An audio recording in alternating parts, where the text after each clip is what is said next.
of this country is our intolerance. We are not tolerating one another. We are not willing to live together. Let me put it this way. Today is observed as the International Day of Living Together. And the essence of that day by the United Nations is courage, friendship, love, fellowship, and togetherness. That we're living together in our country. I cannot entrust my son to travel all those distances to come and school in your area, and on a slight provocation, you kill him or you kill her. Where is the togetherness?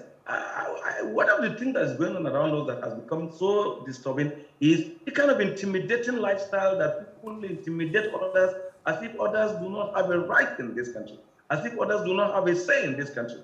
How can we live as a nation and build a nation together where you don't look at me as an equal partner, you don't look at me as a fellow human being that contributes to the table? Everything about me is wrong. It is only your own that So is why wrong. are we not having the conversation about it? When you have such situations. This is my question again. Are we not due to have a conversation about the entity Nigeria? I'm not trying to put out any notion. Well, but are we not due to have that conversation about our unity and our oneness? National conference, but some people refuse that and never come to the discussion and have refused to bring the decision of the national conference into the table. And that's why there is no decision that is our own. The constitution we are using today was just pushed to us by the military juntas. Did we really write that constitution to say we, the people of Nigeria? This is the situation we are. And that's why our togetherness is being shaken. The foundation of our togetherness is shaken until our leaders become honest and sincere and willing to give room and a platform for Nigeria to discuss our collective togetherness. We will continue to support. Thank you. Mr. Macri, for how long? How many more people have to die? How many more bones have to be crushed? And how many people will turn to ash before that conversation can happen? And do you see any change happening anytime soon for us to achieve this peaceful coexistence, knowing that we're very diverse people, but then, of course, they say it's our diversity and our cultures that unite us. But how long can we ride under the sweet and nice, dandy statements as opposed to coming to terms with the reality on ground? The more we do the same thing the same way, we will come to the same failed report. The result is not going to change. So like I said, we have to take a break. As a country, we need to take a break and then review. Companies do that, and that's why companies succeed. If there's any crisis, they have to take a break, review what is going on, what are the processes, who had dropped the ball, and then from there you go ahead. Because one thing, this thing they call leadership is becoming a problem, where the governors, even local government chairmen, university leaders, where this thing is happening.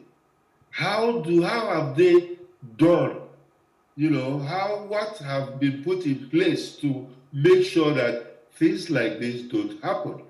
People will always blame the president anyway, but when you come to think about it, there are other leaders and they are not doing what they are supposed to do.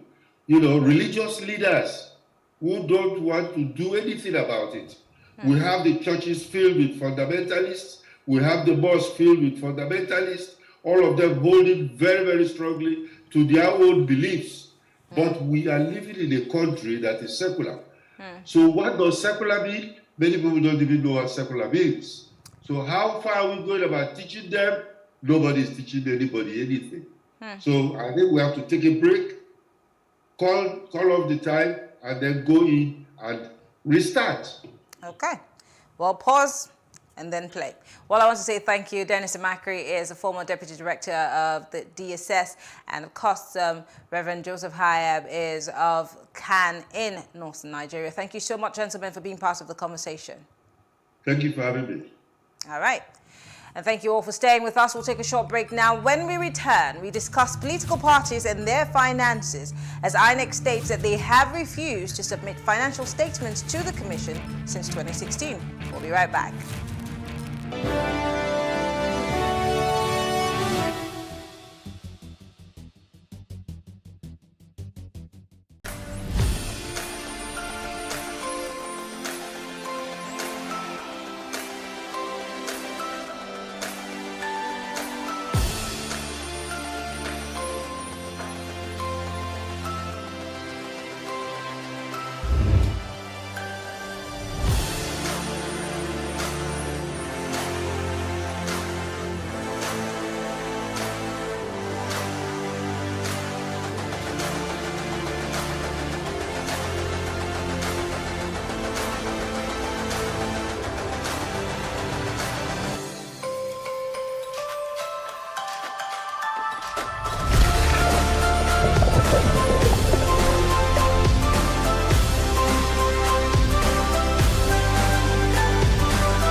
You see, the greatest robbery of this election, Marianne, is the fact that it has been, because of the misrule of President Muhammadu Buhari, it has become an ethnic issue rather than an economic issue, rather than an issue of saving our education sector, rather than the insecurity in the Northeast and in all parts of the North. Now everybody is more concerned about where the president comes from than what the president can do, because everybody has seen the marginalization, the ethnocentrism that has been at play under the APC. There is a northern president that will be completing 8 years in 2023. And let me restate that the presidency is not of the party. The presidency is the president of the country. So whether it is APC or whether it is PDP or whether it is any other party, he is the president of Nigeria, not the president of the party. And for us, and I speak on behalf of Afeni Ferret,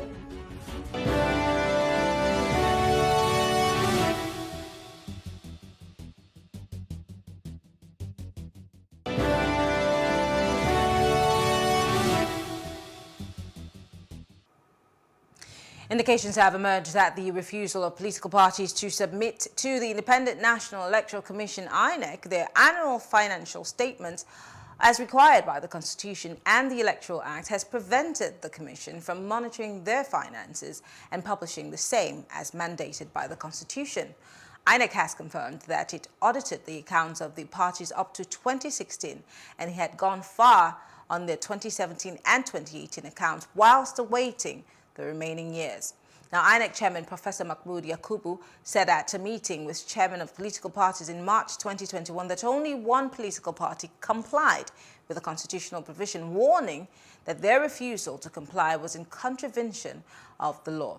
Section 86 of the Electoral Act mandates that every political party must submit its detailed annual statement of account to the Commission. Well, joining us to discuss this is Bolahon Olojede. He's an economist, and Paul James is the program manager of elections for Yaga Africa. Thank you very much, gentlemen, for joining us. Gentlemen, can you hear me? Yeah, thank you. Good evening. Okay, great. Thank you for joining us. I'm going to start with you, Bolahon. The major question that everybody is asking is that these political parties constantly know that what is expected of them legally in terms of making these reports, their financial reports, known to not just INEC, but making it plain so that people can actually say, well, you're doing the right thing or not. I remember sometime in 2014, SERAP actually petitioned the political parties, especially the APC and the PDP, to make their accounts public so that people can tell if they were going above the spending. But we're in 2022 and that still has not been done. What do you think is responsible for the foot dragging? Well, I think, what is the punishment for not doing it? 1 million naira fine. So who cares about a 1 million naira fine? That's what the law says. The official or a political party that fails to obey that section of the Electoral Act should be liable to a 1 million naira fine. Is that punitive enough? Is that something that could push a political party to want to obey? I don't think so.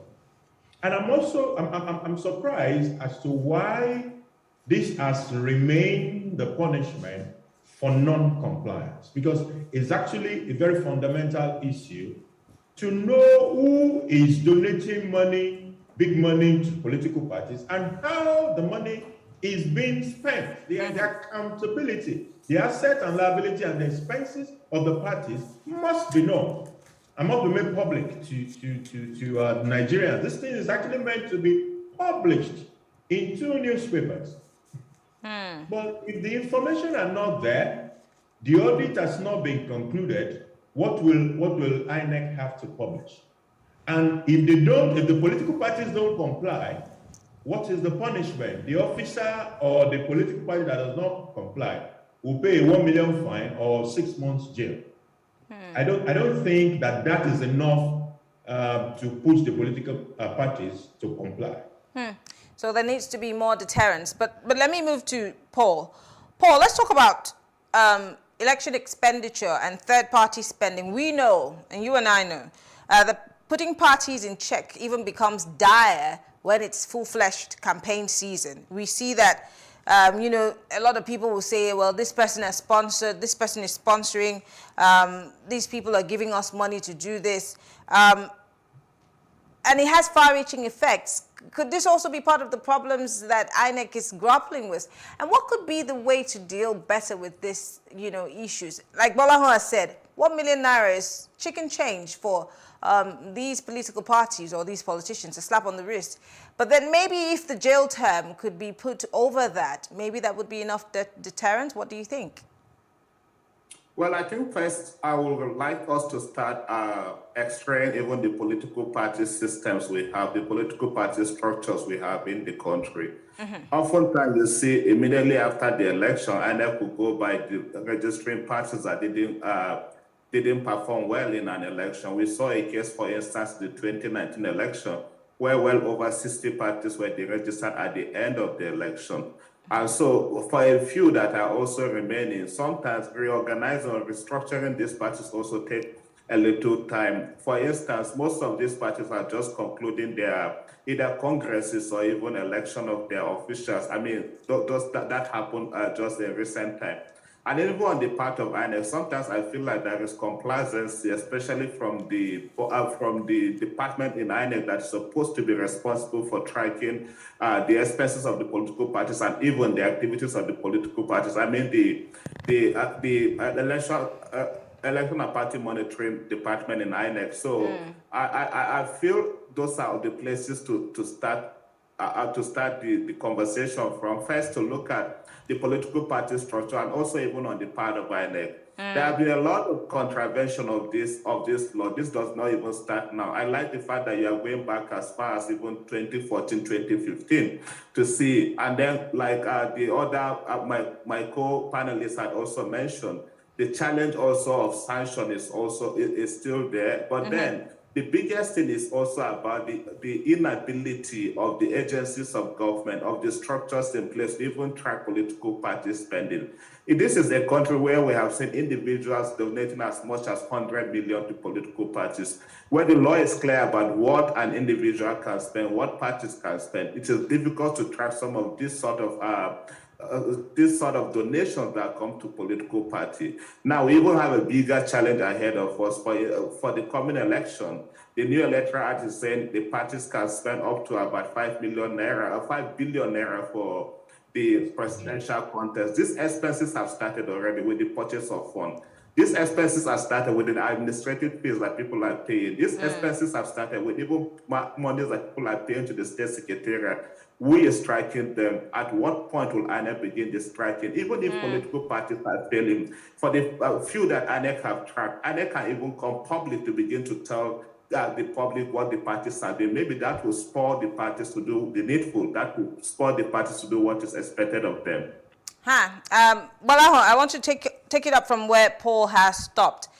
Let me paint a picture. For example, the monies that politicians spend under the table, I mean, they run into billions. And we, just as he said, some parties you have to pay 100 million to pick a ticket, a nomination form in the first instance.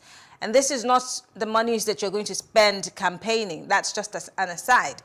And the Electoral Act, you know, actually is against all of this, like he has also said. But then you spoke about the deterrence, and my mind, I'm still tinkering on it.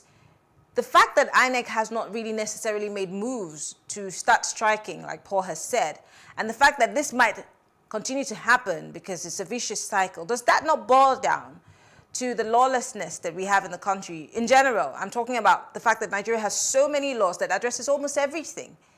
but we never really get to see the enforcement of these laws. So why are we even having this conversation in the first place? Okay, I'm going to also speak from the perspective of an auditor. Well, the earliest job I did in my life was as an auditor. I'm a chartered accountant. Most of the money that moves around within the political circles happens it happens in cash. The problem with cash is traceability. Where is the track of money that is being spent in cash? So I need to pay for a service and I pay in cash. Somebody is donating to me, and instead of transferring money or issuing a check, decide to give me some cash in dollars. How do you account for that? How do you track that? What will an auditor see that will help him to unravel that situation? So part of the problem we have is how the spending have been, how do I put it now, substantially in cash. Go ask anybody who has been to all those delegate spending areas. All those things are in cash. They come with naira in cash. They come with dollars. But Bola, do you think that this is actually deliberate? This is a strategy that is being employed by these politicians and the parties to evade some of these the policies that are within the Electoral Acts, the fact that it might, one way or the other catch up with them. And so this might be a way of, evading all of that. Definitely, it's part of the game. You leave all those money that will make you break the rule. You keep them totally off the books. They won't be by transfer.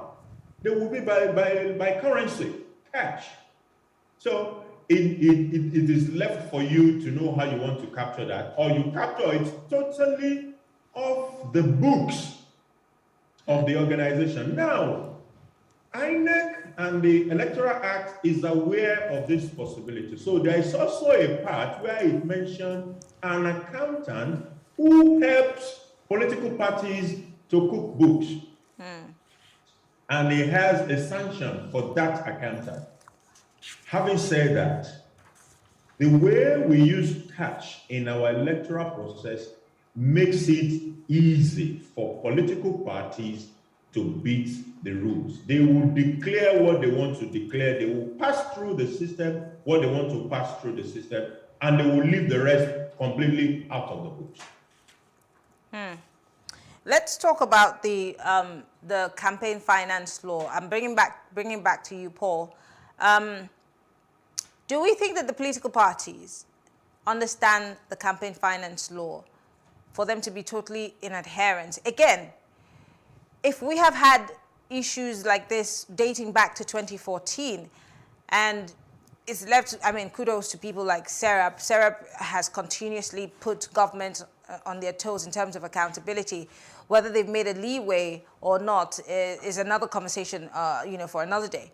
But has it not come to a point where maybe these acts or these parts of the electoral finance law needs to be amended so much so that there will be stiffer sanctions? Because, if we keep complaining about these issues year in, year out, and then we still have the same conversations and we say, well, we know this and that, but they're not doing this, we're waiting on. How much longer can we go around in these circles? Again, we're looking at trust here. We're looking at people who we want to bring into power to lead us, people who we can trust with our monies, with the future of our country. If we cannot trust them at the point where they're trying to pick who runs on the platform of these parties, and we cannot trust them in terms of running their own finances, how can we trust them with the offices that we're giving to them? I like the point you're making about trust here, and especially because it has become a very expensive commodity in our electoral democracy. If it is not for the question of trust, politicians will have devised another means of engaging with the voters, of buying off the voters. Because of the lack of trust, that is where you are seeing the exchange of cash as a transaction, in the whole transaction chain. But then again, the laws are there, like we know. But it is because, of course, people have found other means of breaking the laws. For instance, cash for vote. I give you an instance. You go back to the Ekiti election in 2018. It's as simple as one party is giving them 4,000, another party is giving voters 5,000. And you can trace these funds, sometimes even back to the government, sometimes to some individuals that are connected to the government. It's not like we don't know this thing. It's the political will, it's the determination to do that is lacking. But then what is the point going forward? I think for me is to begin to talk about a whole reform, a complete structural reform, especially finance reforms in our own elections. We should begin to see how we will de-emphasize the impact of money in our election and encourage other means of bringing up legitimate candidates in our own election. I think that is, for me, where to start from. For instance, if the issue of 100 million become a permanent feature in our democracy, I bet you by the time you come to the next cycle of election, these resources would be double. And then if you look at the ripple effect on other aspects of the economy, and then also the gap that will continue to exist between the have and the have-nots, it brings up also challenge, especially in the leadership recruitment process. So this is a whole chain that needs to be addressed. But I feel the first to do is to begin to talk about what sort of reform do we want to see in our own finances. I agree, for instance, that ₦1 million for violating this law, I think is, for me, ridiculous. We need to see a review done to this to see how we can increase this. Perhaps that could help to sanitize the process. It is one way to go. But most importantly, also a mindset reorientation in all of these things. Parties not need to be told, for instance, anybody that will want to work with a party or vote for a party, we want to do that based on the part that they can trust the party, like you said, that the party is opening its books, that the party is open to being probed even by the public. So, let us start from there. We don't even need INEC to shout on the party or the public to shout on the party. A party that is really open, that is really that is futuristic and also is people-oriented, should begin to even open its book even without INEC or even the public access. I think for me, those are the kind of reorientation or mindset reorientation we want to start seeing in our own elections. Okay, and finally, Bolahan, as a money man, we're pushing for all kinds of electoral reforms, as Paul has said, but then we forget the most important, which is the money. And he's also talked about the rippling effect of these increase in monies for nomination forms and, campaign monies. So there's a mopping up of cash, which affects the average person out there. And maybe we don't really realize, the effect it's having on us. So what do we do, aside from, just calling for these reforms? How does the common person get involved? Again, I want to go through the political party membership aspect. The average person who holds, whether a PDP, APT, SDP, APGA, what do they call it, ID, membership card, does that person count? Does that person's voice count, apart from the money bags within the party? Maybe if that is also included in the reforms, maybe the opening of books would be easily done. I'm just wondering. Okay, that's a whole lot. The journey to where you foresee is going to take us a while. That is because the attitude of the politicians, and don't forget that the politicians are not outside of the decision makers themselves. So at the state level, when we're speaking of the politicians, we're talking about the governor, who is the boss at the state level. At the federal level, you're talking about the president. So these same people are decision makers. At the same time, they are politicians. The same with the lawmakers. The lawmakers are politicians, and they're also the ones that are making the laws. So for us as citizens and for civil liberty organizations and other stakeholders, we need to get more involved. In reality, the kind of democracy that we have adopted, which is more or less like the American bicameral legislation model is an expensive model, very expensive. In America, for example, I remember Obama raised an equivalent of over 400 billion naira to prosecute the election in his first election in America as president. So, here is the difference. The difference is that America follows the money. Yeah. We know exactly who are the people that donated this money. And the base of donation is wider. In Nigeria, only very few people make that money available. And that affects the independence of those parties. Those money bags can actually exercise very strong influence on what happens within the party. It's slightly different from where the money source is wider. Okay. Well, I want to say thank you. Unfortunately, our time is fast spent. Bolahon Olojede is an economist, and of course, Paul James is of Yaga Africa. Thank you very much, gentlemen, for being part of the conversation. We hope to have more of these in the future. Thanks for having us. All right. Well, we've come to the end of the show tonight. I want to thank you all for staying with us. And Plus Politics returns tomorrow, same time, 7 p.m. on your #1 station. I'm Mary Annika, and I'll see you tomorrow as we continuously talk for development. Have a good evening.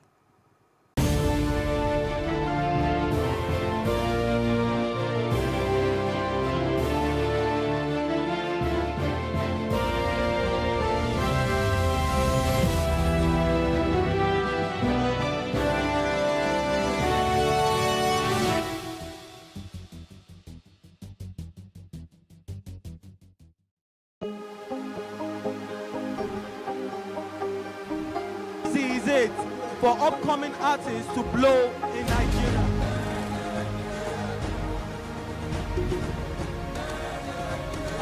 Welcome to Plus Trending.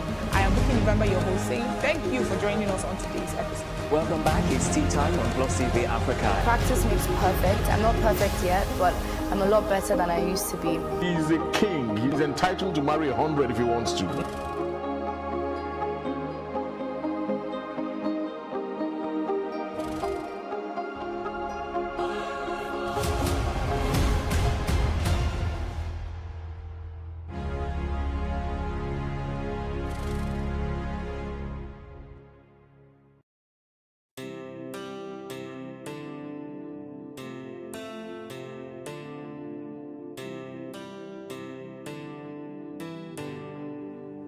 Who would have thought that the faith of Leah Sharibu would make a nation struggle for survival? Who would have thought that a line from the Bible would be stronger than a rifle and make this girl just to die down to the night? She is the hero of faith. Heroes of faith, the scar from the battle is their greatest title, not silver or gold. Heroes of faith, their greatest reward is across the world, not riches untold.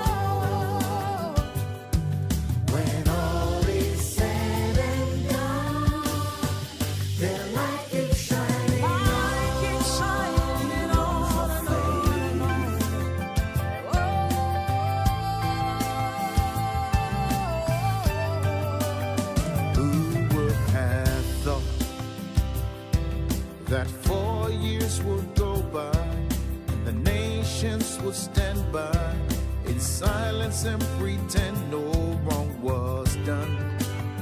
Who would have thought that no amount of darkness can quench the smallest light? Oh, daughter of Zion, keep shining on. You're the hero of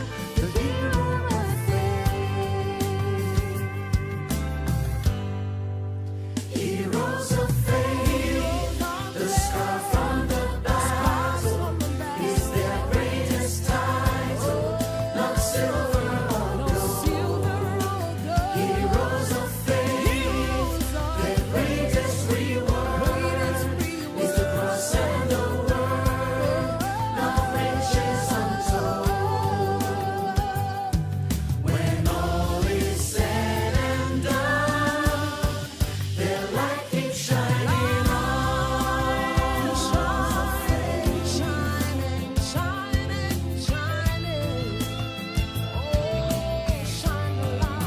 something about the Lord.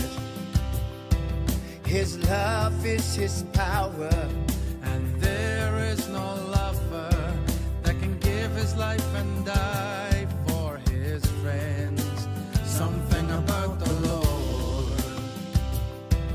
His kingdom is forever. He will rule the world with power, in righteousness, peace, and joy. He is the hero of faith. Oh, heroes of faith, the scar from the battle is their greatest title, not silver or gold. Heroes of faith, their greatest reward is the cross and the word, not riches untold. When all is said and done, their light keeps shining on.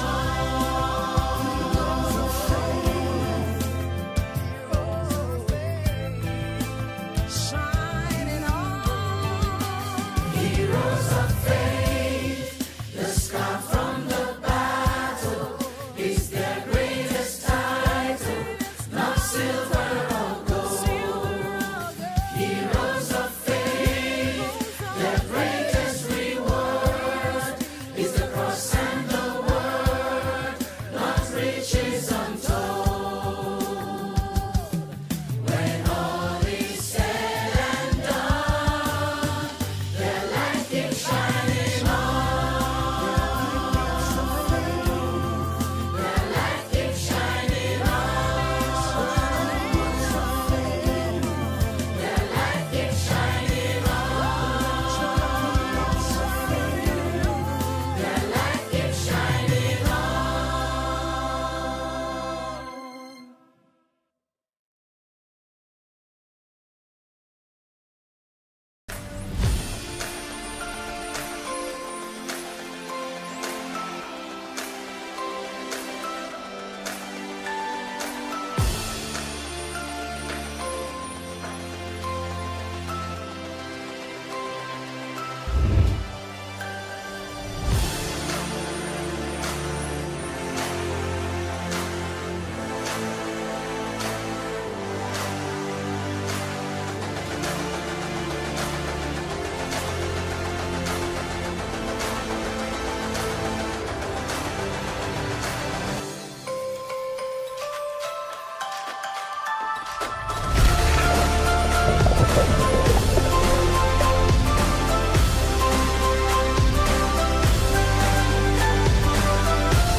Businesses in Africa can be very challenging. In Nigeria, it is particularly intimidating and successful builders have learned how to navigate a hostile environment to unlock opportunities. But one major challenge businesses face is how to filter through the noise and identify where their ideal customers exist. Get insight and practical steps from industry players and captains of industries. Hear success stories to help you make informed decisions as you scale your business in Nigeria. Watch Business Insights at this time on Plus TV Africa.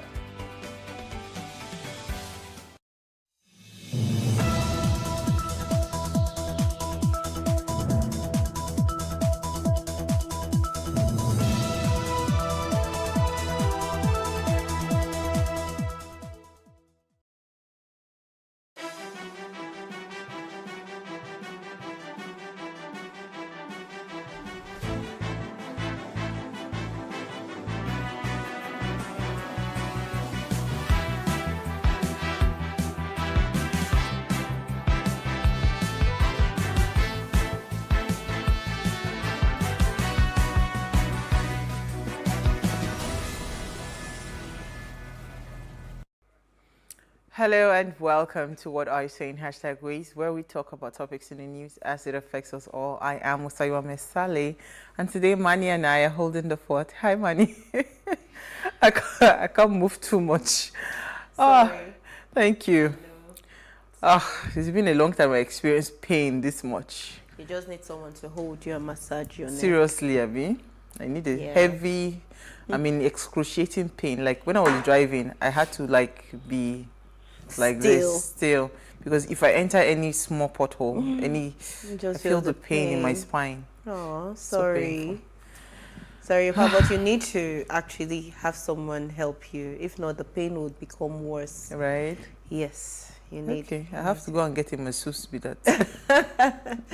How are you? I'm good. I'm alright. How was your weekend? Any AMVCA drama? No, we watched them online on TV. Yeah. I attended the event. It was quite good. It was beautiful. Nigerians have really stepped up their game when it comes to red carpet. Yeah, they have. The only challenge is, why did they overbook? Like, why did they over? So there were too many people waiting, and the hall was full. People were standing. Oh, really?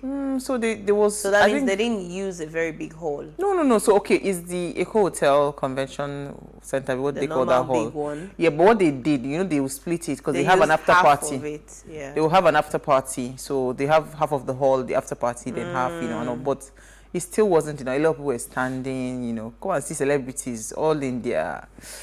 Standing in their gears, and most of them standing. They couldn't get chairs to sit. It was but it was really beautiful, right? So I loved the stunts that Ike and DME played. Oh, really? What was that? What happened? So Ike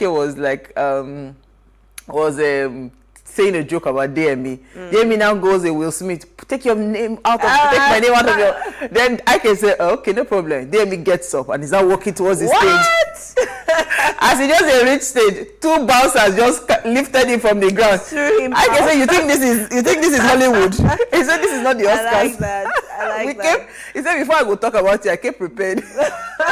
And nobody would even take that. I love the way he hosts events. He just makes it very natural. It just comes very natural. I love him. Honestly, I would love to interview him one of these days, because he's one of. I can hook you up. Oh, really? Nice. Yeah, okay, my friend. Oh yeah, now hook us up. Let's gist with him, because he's a natural. I just love the way he handles. Yes, and he's been doing this for years, many years. So it's normal. Yeah. It's second nature. I really love him.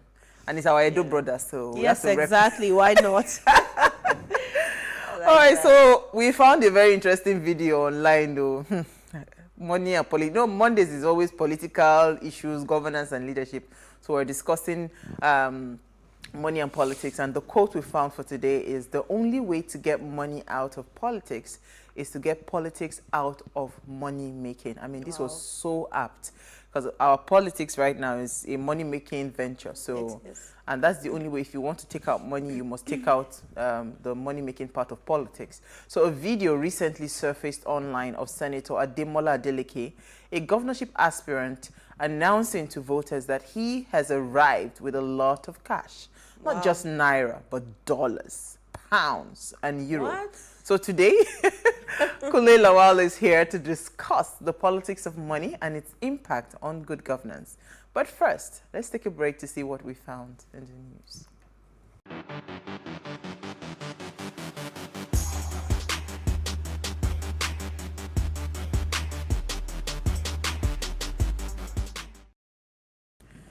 All right, you're still watching Ways, the International Day of Living Together in Peace, held on the 16th of May every year.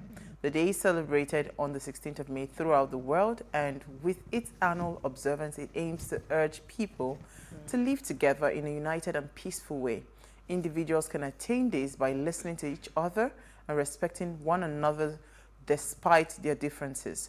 Living together in peace is all about accepting differences and having the ability to listen to recognize, respect, and appreciate others, as well as living in a peaceful and united world.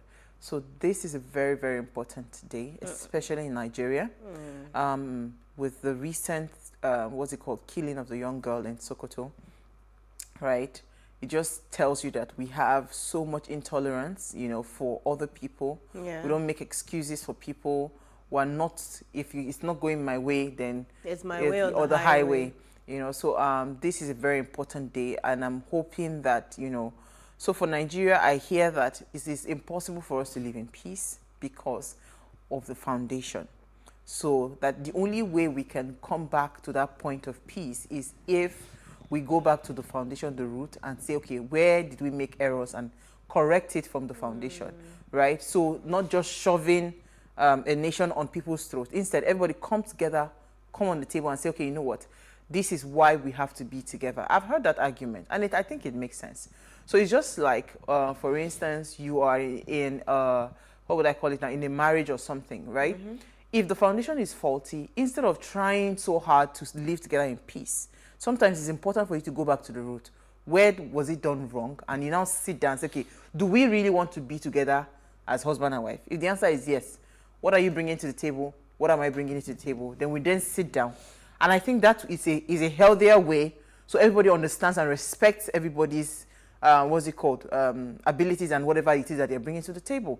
And that's where we are with our country right now in Nigeria, right? We have so many agitations everywhere, different groups and everything. So the only sensible thing to do is actually to sit down and say, okay, how can we attain How can we get peace? married? Yes. How can we get married?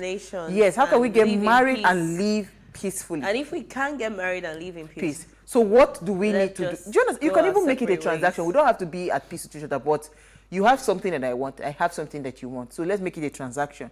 And how can we make it a fantastic transaction, right? So I suppose just sitting down and just shoving it under everybody's nose that you must be together as one. It doesn't work anymore because everybody's wiser. Everybody has seen this is what I'm capable of doing without the nation. So if you want me, then you must tell me what you're giving to me, what you're offering. Yeah, but at the same time, so many people are still rooting for one Nigeria. So if it's not working, because I don't know, I think we're still going to be one, you know, in spite of... I love the idea of us being one. Don't get me wrong. I'm not saying that we should... You're just saying that they should come to the table and then address it again. Yes. And then agree, consent to being one. Thank you. There should be a consensus that this is why we need to be one. But you know what? If you check it, like now we have, since we are still talking about this whole Sokoto thing, the governor of Sokoto has come out to make a statement. The Sultan of Sokoto has come out to make a statement. So even if these leaders come and sit at the round table and they agree to live together in peace with every other state, how about the other people in the state? Do you understand what I'm saying? Because even as it is right now, the leaders are in agreement with this peace. And they are not even, you know, mixing word right now. What they're saying is that they do not condone. You must back your words with actions. Some of them, are not. Some of them are not, and that's why there will always be that gap, you know, at some point.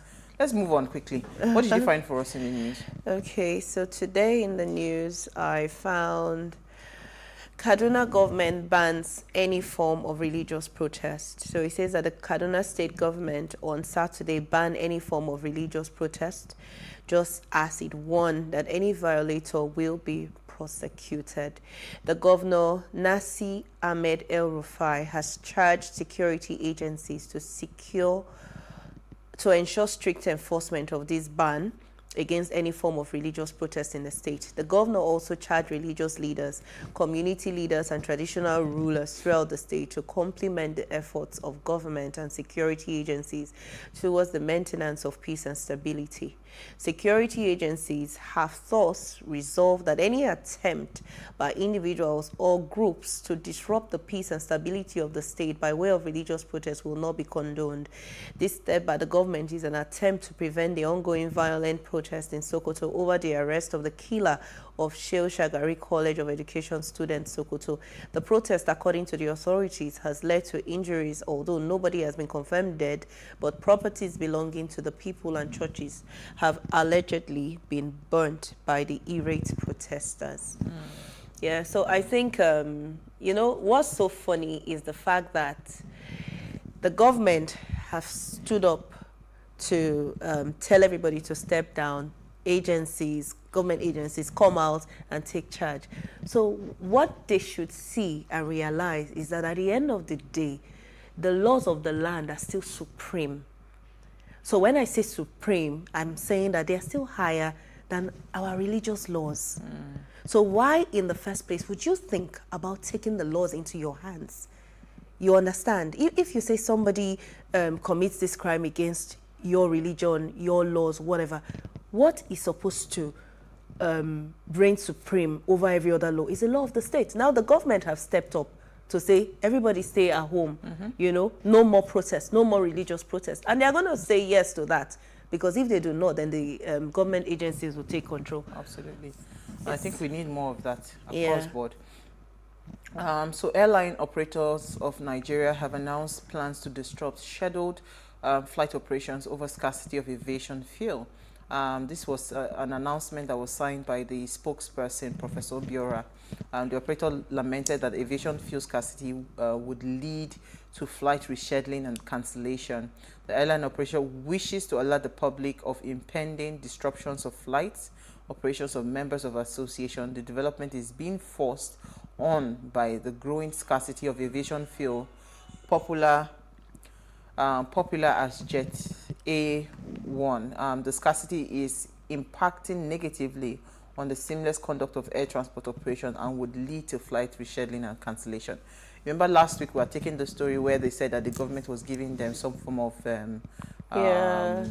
subsidy and all of that. Now they are coming back again to say that there's a lot of scarcity in aviation. Currently, right now, air travel seems to be the most reliable travel right now within Nigeria. Reliable and safe.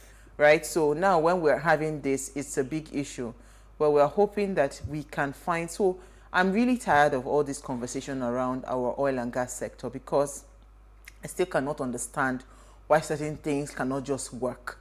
You know, why can't we have a functional refinery?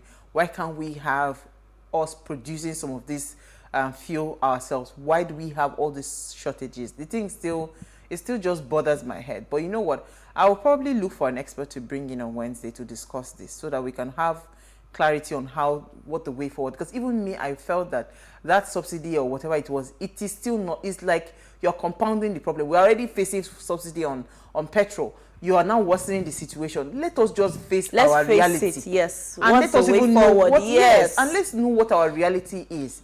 So we stop, because again, the corruption that has ensued from some of these,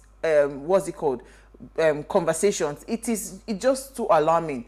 So let's just face it fair and square and know where we are as a nation. If we are going to be paying 200K to Abuja, so be it. So everybody, whatever is not necessary, then you don't even begin. You sit down in your house. Yes. All right. So we'll come back from the break as we discuss the politics of money, right, and the impact on good governance. Stay with us. We'll be right back.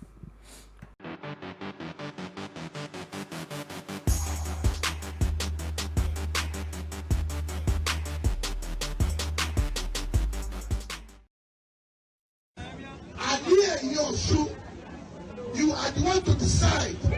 Kì í ṣọ̀rọ̀ agídí, ẹ má bẹ̀rù, ẹ má fòyà. Tó bá jẹ́ tọwọ́ ni, mo ti mọ owó dé.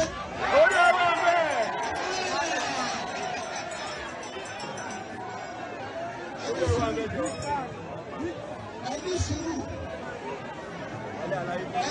ẹjọ́ ẹgbẹ́ tẹ̀lé. Bàtọ́rọ̀ lóru. Ẹni sùúrù, kì í bá ṣe náírà, kì í ṣe náírà nìkan.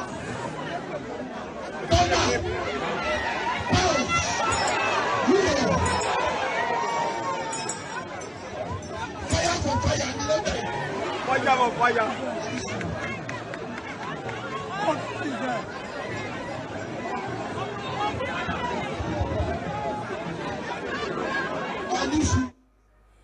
Enisuru. Thanks for staying with us. I wish I understood the Yoruba completely. Well, I heard pounds, I heard dollars, I heard euros. Fire for fire, you know? So money is a necessary component of any democracy. It enables political participation, campaigning, and representation. However, if not effectively regulated, it can undermine the integrity of political processes and institutions and jeopardize the quality of democracy. Thus, regulations related to the funding of political parties and election campaign, commonly known as political finance, are a critical way to promote integrity, transparency, and accountability in any democracy. Good governance at all levels is fundamental to economic growth, political stability, and security. Good governance leads to improved economic benefit in a globalized world, and it accelerates economic transitions. But it is good governance, is good governance rather really possible in a society that has been infiltrated by politics of money? That's the question we're asking today. Now, please, let's hear what you have to say. Remember, you can join the conversation. Send us an SMS or WhatsApp to 081-803-8663. You can also tweet at us at WadeShowAfrica1 with the hashtag WadeShow. All right, so I'm going to bring in Kune Lawal in a minute, but I just wanted to hear your thoughts because, you know, we're talking behind the scene how everybody, you know, we had talked about this topic last week when we talked about presidency. Like, it seems like everybody wants to run for president. Yeah. Now, you know, and you made a very poignant point when you said that it seemed corruption has just, you know, demystified that office of the presidency. Right? You know, everybody just feels like with money, I can do anything. So you see a lot of people. I saw one post online today where somebody was talking about her husband. I hear he's a rich man, very wealthy billionaire and all of that. And people just feel like money is just enough, you know, to run for political offices. You know, nobody's paying attention or putting some form of value or what's it called to the governance part of politics. You know, it's just not is one thing to win an election. It's another thing for you to actually be a good person to govern the state or whatever it is, the nation or whatever it is that is entrusted in your care, right? So what do you think, right? Yeah, it's really annoying. And like I said before, I used to think that this seat of the president was a very, very important one. Prestigious. Very prestigious. But right now, they have demystified it. Like I said, there's nothing about it anymore that is mysterious. It's easy. You know, like I was saying, that very soon we'll have Boy Scouts, you know, coming out and running for presidency. So for me, I think that the concept of good governance is not a new one. You understand? Good governance is as old as human civilization. So it's just about decision making and the process of implementing these decisions. So when we are looking at decision making and the process of implementing the decisions, then we have to analyze governance. Then we can say whether this is good governance or bad governance. And when we are looking at good governance, then we'll think about the characteristics of a good governance, which involve transparency and accountability. Integrity. You know, in accordance with the rule of law. So now what we have, when we see these people coming out and running, throwing money around, like money is what would make you a good president, then I think we have to go back to the books and look at our governance process. How do we do the things that we do? You understand? So like you said before, in order to change things, sometimes we have to go to the root and then tackle the problems at the root. So I think we need to go back to the basics right now, because it's becoming crazy in Nigeria. Somebody said that they have turned our country into a circus, and I agree. You know, when you see people coming out, every Tom, Dick and Harry, we know where they keep these INEC papers. We know where these things are printed.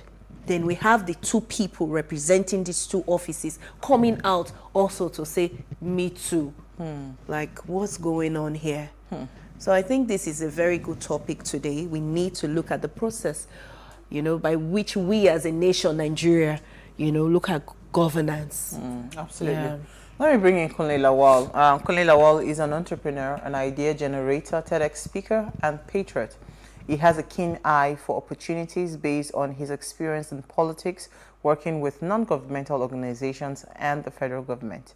He is passionate about Nigeria and is what could be termed as a detribalized Nigerian.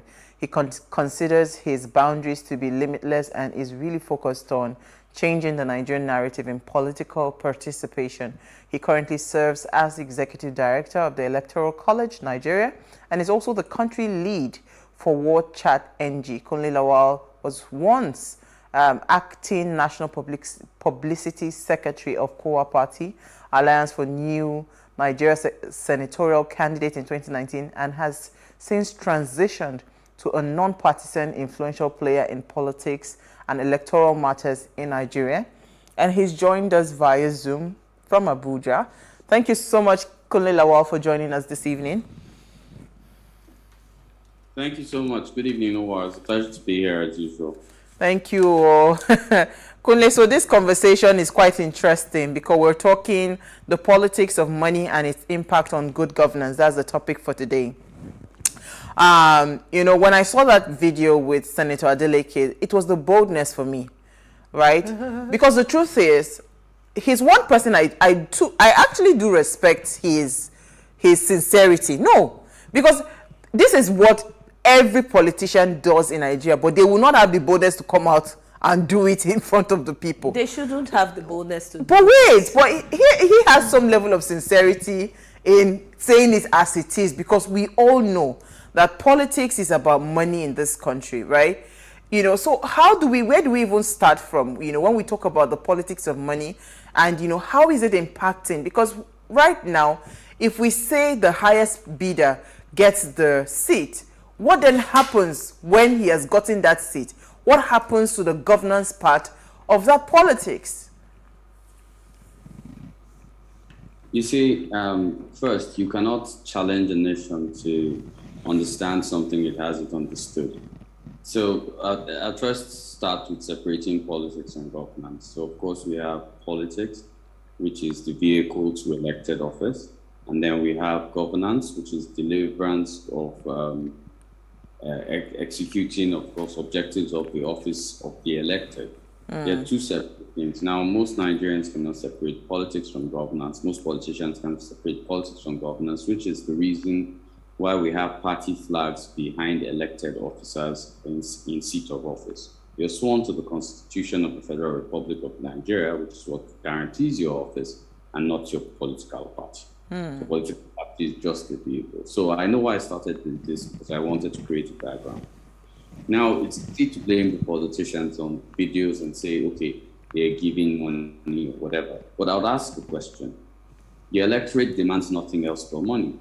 If you sit down today as a candidate, and I've seen this happen, or an aspirant, and you're trying to say, okay, I'm running for a legislative seat. Here are the bills I wish to present or put forward. People don't want to hear that. Or you say, I'm ready to amend this, I'm ready to do this, I'm ready to do that. And this is tested. Trust me, I've been part of that process, so I understand that this is not. So our politics is, the poverty of ideology is so high in our politics that it's only negotiating parameter is currency. And this is because we have nothing. Now, if you take an average sample of, and this is not about whether people are grassroots or not. The truth is Nigerians behave the same, whether grassroots, middle class, or elite. have 95% of them do not understand, have not read the Constitution, do not understand jurisdictions of offices they are voting for. I can tell you that you have aspirants that do not even know what they're talking about. So you look at a legislative poster now, which you're beginning to see around, and all they're talking about is they provide schools, will provide health. A legislator, no, you can't do that. You only have the legislative parameter to provide bills that would help support health, will help support education, or help support other things. So because the people don't even understand what exactly politics is, and most of the time they want to say the laws don't favor this. That's not true. Now, if you go to the electoral laws, there's a limit on offices running. There's a campaign limit, a funds campaign limit for people running for offices. So if you're running for president, the limit is 1 billion. If you're running for governor, it's 200 million. If you're running for Senate, it's 40 million. If you're running for House of Rep, it's 25 million. If you're running for local government chairman, State House of Assembly, it's 5 million. And if you're running for councillor, it is 2 million. But yet political parties in this country have the audacity to sell expression forms higher than even the campaign limits being put for some particular offices. And the truth is, no constitution is going to stand up and hit you on the head. Most of the time, people that have not read the Nigerian constitution sit down and tell you how bad it is. But the actual truth is that if you do not understand the constitution as a people, you cannot engage the system and produce better governance. So the truth is that we're just a how do I put it? We're a buffet of corruption because we are prepared by the fruits we don't understand, basically, in government. So you have this clash and this misunderstanding between most parameters and how money affects. Everybody always says they don't want money politics. But I'll ask you a question. The moment you tell your friends that you're running for office, you're the one buying drinks on the table. You're the one paying for lunch. You're the one helping their children go to school. The average people you know, the people you don't know, everybody requests, we're supporting you. I'd like to borrow a small adage from part of my life, 2019 preceding election night. And I paid for a particular community, which I'll mention. I paid for children who were, of course, gifted in that school to go to one of Abuja's prime schools. And, we had put in quite some money. And maybe I'll say I was politically naive, but I paid for 3 years instead of paying for just 1 year so that I'm still holding them on the downgrade. But I paid for 3 years. And the night before that election, you have people asking me, I know you've helped our children, but so person running for office has brought some amount. Please, can you bring an amount close to so that we'll look at you because you've done something for our kids? And that's how much it is in Nigeria. And the funny thing is, like I said, the middle class thinks it's out of it, but the middle class is even just as guilty. Who carries the money? You don't see the elite going to the grassroots. The middle class is the conduit for carrying money for politics across the board. And most people were talking about forms and the number of people. And for me, the office of the president will always be sacred and always be respected. The issue is the quality of people that now choose to aspire, or the number of people that choose to aspire. There's totally no rhetoric or no baseline foundation for you to run for a particular office in Nigeria. Just have money. But we created it. I think that's what's necessary. This is interesting. Yeah. If we created it, I like the way he said a buffet of corruption. If we created it, I'm wondering where will it stop? Because what is scary for me right now is not even so much of, probably what has happened in the past, because I have seen the worst that could happen in the past. It is what the future would look like if we continue on this trajectory, right? So when you talked about the elite, how did you put it, or middle class? Did you mention middle class? People like us that were supposed to be, that were supposed to be enlightened and all of that. I am wondering, we are not part of those people that would ask for money. The biggest problem that we have right now in Nigeria is that ignorance, that gap, that where a lot of people do not even understand, how this is impacting.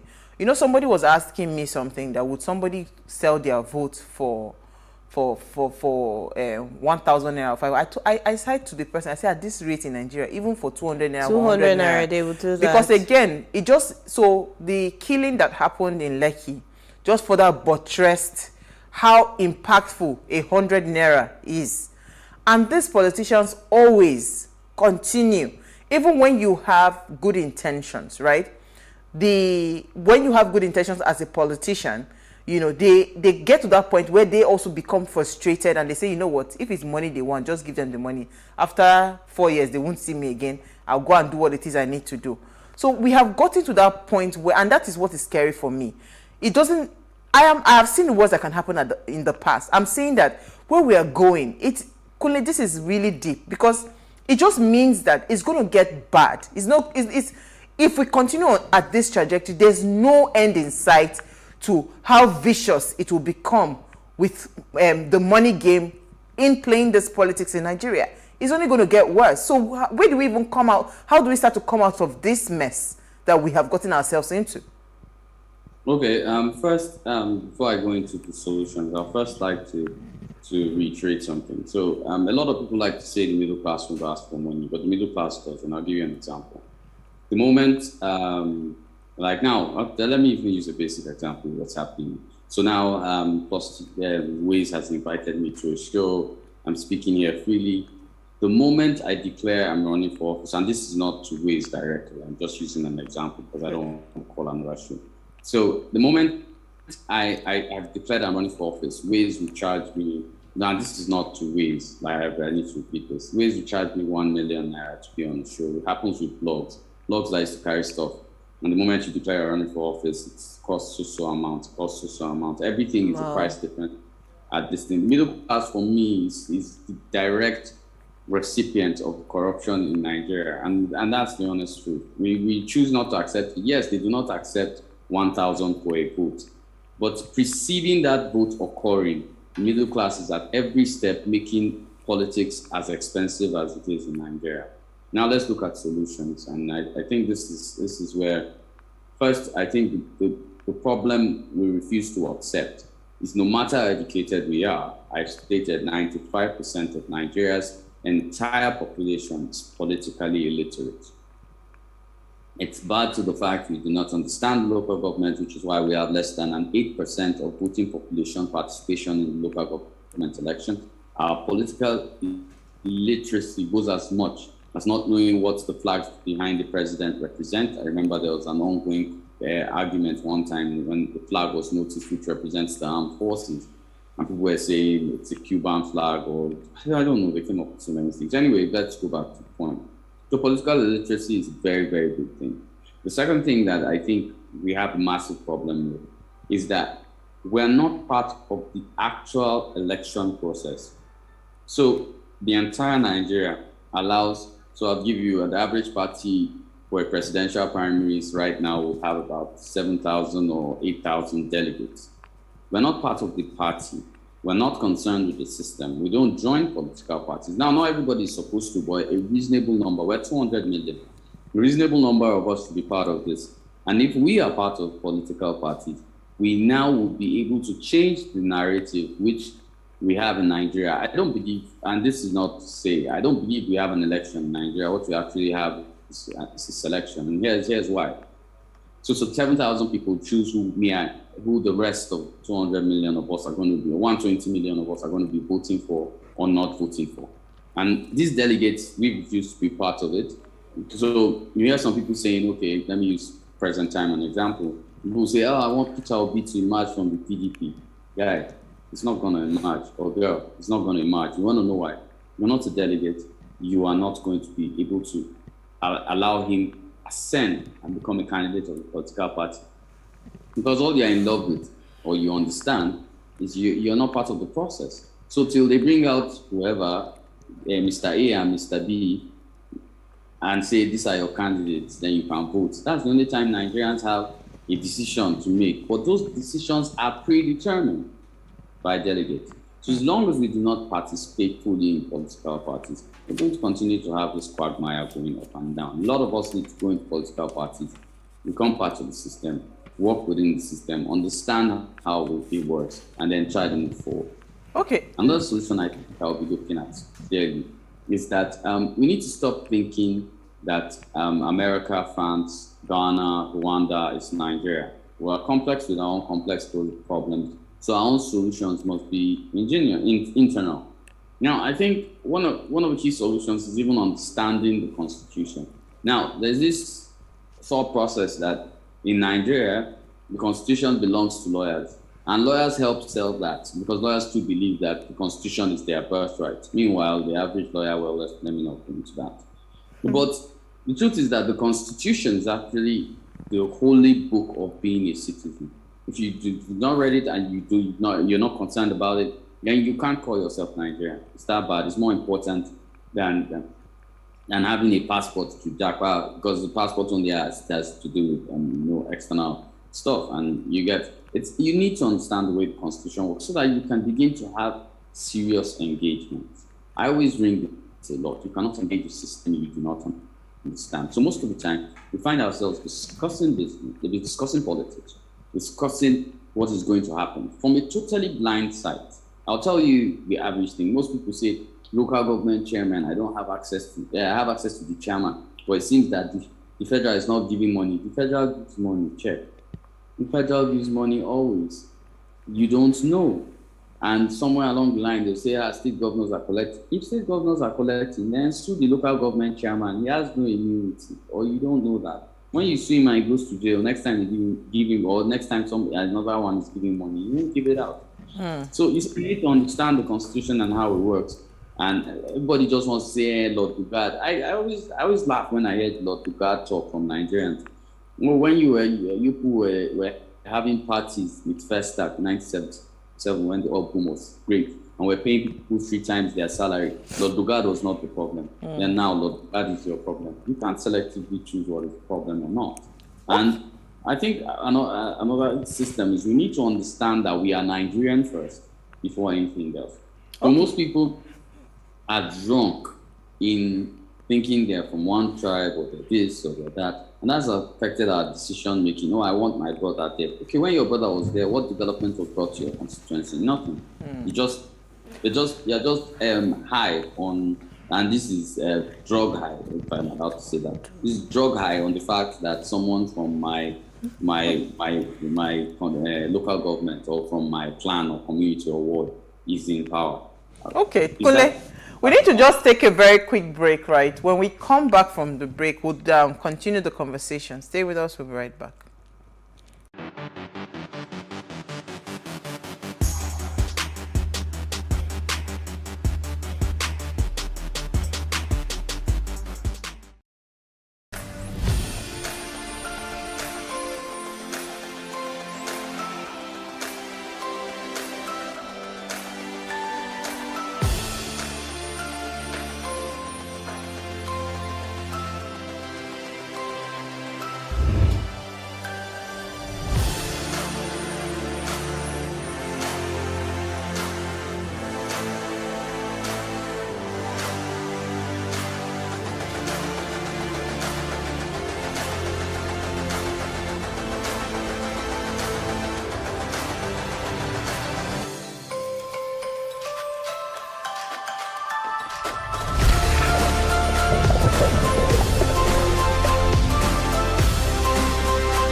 What we do not understand, we will stigmatize. What you can see is the remaining of the tanker that exploded. The suspect equally confessed.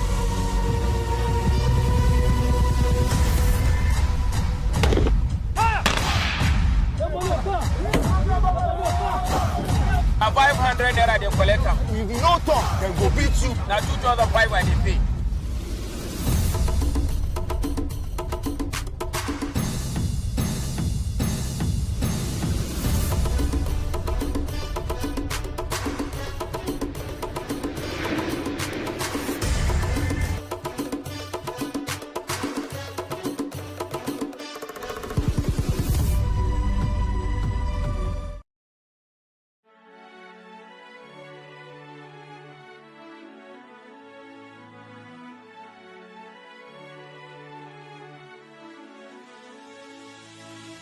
It is engagement we need to have. Those who suffer miscarriages are never taken into account. Members of the National Assembly are also influence peddlers. You are sitting on Nigerians' money. From the Babin, I pay my rent. From the Babin, I send my children to school. A consultative engagement. No any tangible notification before they ban us. It's one thing for people to be at your back and the heat of the moment, and another thing for them to still be with you when push comes to shove. I will do everything to take Lagos out of the national grid.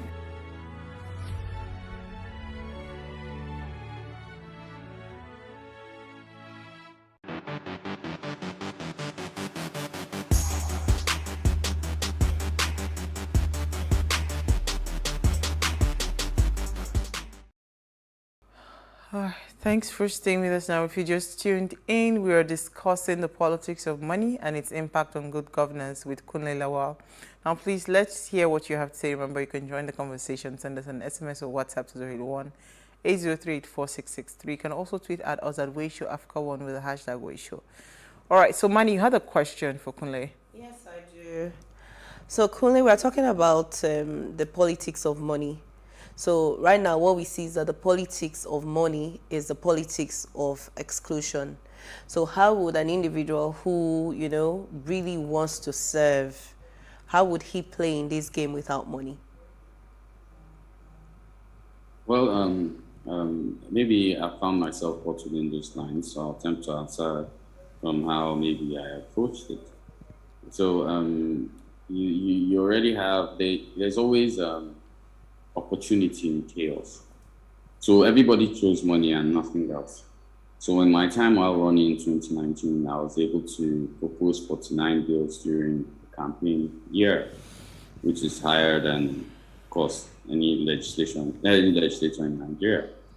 I adapted, of course, systems to break, a lot of TV interviews that, of course, didn't cost the campaign, but helped me decipher what, since I was running the FCT, what the FCT could be at Abuja, what Abuja could be as a place, and just pick up everything that everybody else is not doing. That's the only way to work, and then you maybe hope for the best.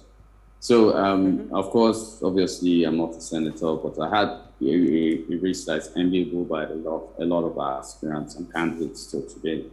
And that was how I was able to walk through it without having the kind of funds that are ill-gotten or as the game goes. So, Kunle, I was going to ask you, what would be a legal approach to eradicating money from politics, right? Because I know that, there's supposed to be certain kinds of amount of money that should not be exceeded, even when you're running for your campaigns and all those things put together. There's a standard that, there's a benchmark that INEC has given that should not be exceeded. But we see that most of these political parties, they over exceed self, by hundreds and thousands of percentage, right? So what would be a legal approach if we want to take out money from the political game in Nigeria and just focus on the politics itself and find a way, because I believe that if money is excluded from this transaction, then we might have some ray of hope for good governance, because it means that it's no longer about money, it's about people that are ready to work. That's when you now start seeing the right people coming into the game to really play the game, because they understand that I am here to do the work and not because my money brought me here. So how do we legally approach this? Well, there always will be money in politics. Let's not lie about it. Let's just be honest. There always be money in politics. It's the way politics is built. Now, is it supposed to dictate the way politics runs? No. Earlier, I told you the limits by INEC. So, has anybody tried to test the law? Has anybody tried to sue a particular person? Okay, somebody gives 100 cars. Those 100 cars cost so. I'm suing this aspirant based on the fact he has infringed on the financial limits placed by INEC. Nobody does that. And then you're wondering how you're going to eradicate it. So sometimes, when the NBA says it's an NGO and it's doing stuff, I wonder what the NBA is doing. Anyway, no offense, but that's what I think. And nobody has tried to, push the laws. Okay, you can wait and say, okay, you know what?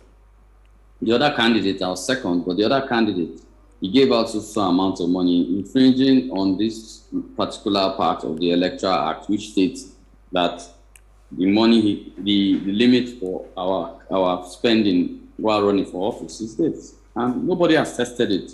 But yet, you want to stop money in politics. How does that work? I think we really love money in politics. That's the truth. I think we're also enticed by it. Funny, you have a comment. Kunle Lawa, this matter is serious, you. Okay, your guest has said it all. Poverty of ideology. That's the bend. My heart bleeds when I see people who are expected to know better, guilty, not asking questions on pedigree of aspirants. Yes, his manifesto. Remember the mindset issue you treated some time ago? Do you mean there are no poor people in the US, yet we celebrate mediocrity? It's an infant flouting money on the Nigerian electorate. It's an insult. It's an insult, sorry. It's an insult, flouting money on the Nigerian electorate, and which I really agree with him. It shouldn't be about money. We're talking about service here. But right now... Let me state something. Okay. In Nigeria, is flouting money a problem? It's not. It has never been a problem. Okay, so you remove the culture of flouting money from people, the flouting money in politics, really. We need to understand that these things are related. So flouting money is in our culture. To run for governor in the US, the form for Texas is $5,000. That's about, it's not much. But you even have an option to pay or not. If you say my income does not mean I can pay for a form, it means you cannot be denied because they understand your right as an individual to run for office. Nigeria is not yet there. We're I don't like comparing most of the time, but we're not yet there. We have a culture that is embedded on corruption. It is our lifestyle. So what do you think? Politics will exclude itself, and then our culture of throwing money at weddings and throwing money at anything we feel like throwing money. When last did anybody recognize someone that was doing something for who he was and the person didn't have cash? I think that's what we need to ask ourselves. So I want to take you, Kunle, to the quotes that we quoted for today by Richard Salzman. He says the only way to get money out of politics is to get politics out of money making, right? Do you agree with that? And if you do, can we make politics less lucrative for people?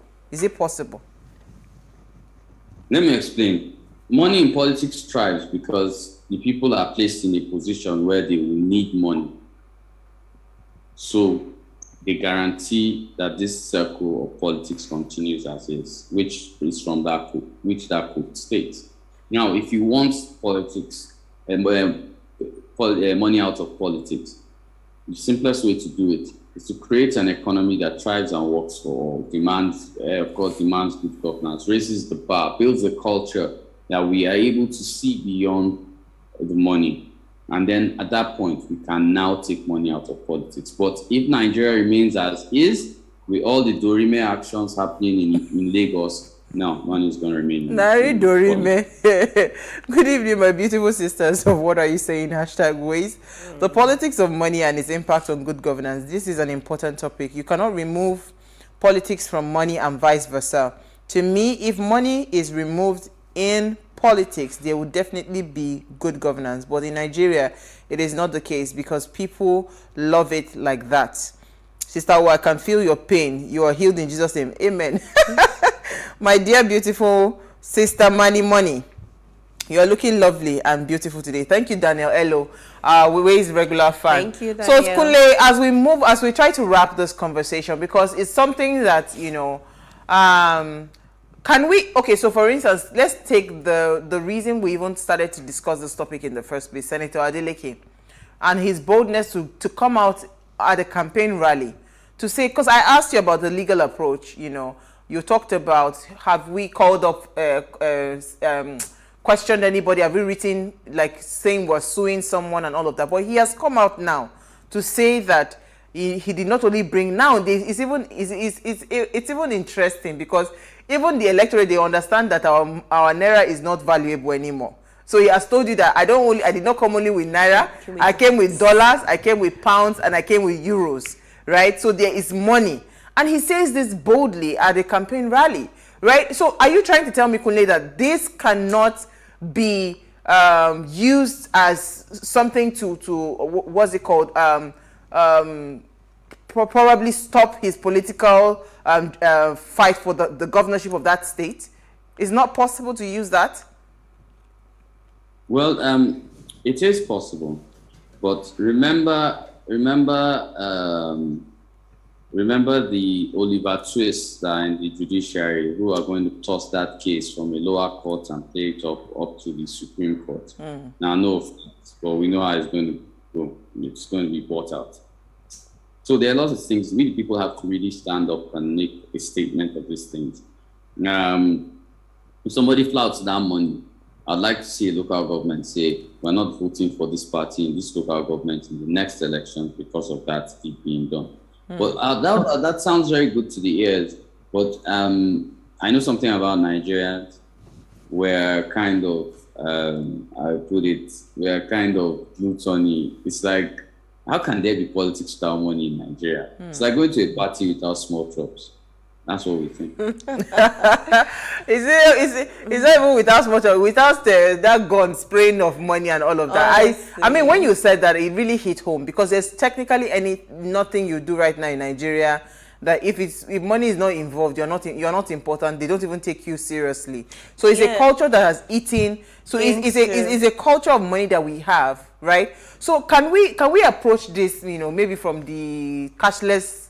I don't know how to explain. Like, for instance, abroad, I mean, the first time I spent £50 in a store, they called manager, called everybody to be sure that money is not fake, because they are not used to. They are not in a society where they are used to seeing a lot of money, right? Can we, if we approach it from that standpoint, is there any hope that we would actually start to shift the minds around this, money culture that we have? Is it possible? There's something about society. There's culture, meaning it's a way of life. So throwing money is a way of life in Nigeria. You can't rob the people of their culture. What you can do is alter the culture, or maybe teach the next ones not to think of that. But as long as there are O and Bears, as long as people dance in a club and are being sprayed, as long as our tradition is throwing money in the air, it is always going to occur. We have built our entire thought process around it, and nothing is going to change it. So even if we reduce the amount of cash in the economy, people will bring in more cash. Dollars are not reducing the amount of cash. You didn't hear it brought down here. So we only have control over the naira. So that's not going to change anything. So it's a cultural mindset. And like I would always say, Nigeria will continue to remain 774 countries in one national boundary till we wake up and fix our politics. No, but in 2021, August, the CBN put out an article saying that they were working with the EFCC and the police to arrest the people who spray naira notes at parties. So I think so many things are already in place. They just are not being implemented. So it's in Nigeria, we go back to the implementation, and that's what good governance is about. It's about making the right decisions, and then also the process of implementing these decisions or not implementing them. So I think we can round up by saying that we just have bad governance in our country. Because I think I'd like to round up saying this. Okay. Nigeria has more laws on corruption than any other country in the world. Nigeria has more of electoral laws than anywhere else. Okay. I don't need to explain. The problem has never been implementation. Laws don't stand up and wake up and keep people. The problem has always been that the Nigerian always finds a way to break performing straight or break the line. So we never run a race straight, and that has always been our problem, and it has affected everything in our national life. I don't think so. I think laws will always be broken, or they will be broken. But what's the position of the government agencies that are supposed to implement the punishments for those yes, broken so laws? it's not even about the breaking of the law. Let me butt in here. How many people actually went to driving school, got a driving license? How many people got an international passport legally without paying extra money? You want that same set of society to produce a leader that is ideological? You're joking. Thank you. I got my passport legally, Kunle Lawal. I said ratio of how many. Yeah, that's the problem. But thank you so much. We ran out of time, but we're going to keep this conversation. Hopefully, when you're back in Lagos, we'll have maybe another part of this conversation, because I feel like, you know, there's a lot going on right now. And, you know, the good thing for social media is helping. People can see for themselves. So hopefully we'll be able to find, and keep talking about this, so that people their minds are awakened to this reality that this will never lead us anywhere good. Thank you so much, Kunle Lawal. Thank you, Manny. All right, so before we go, do ensure you follow us on Instagrams at PlusTvAfrica. You can interact with us further, drop a comment, and more importantly, follow all our engagements on social media. Like, share, invite your families and friends to watch and follow the conversation. Now, if you missed today's quote, here it is again. The only way to get money out of politics is to get politics out of money making. It's a very, very strong quote. We'll see you guys live at 8 p.m. tomorrow as we bring another great conversation to your screen. Enjoy.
Hi, this is TW Conversations, and it's happening in the lounge.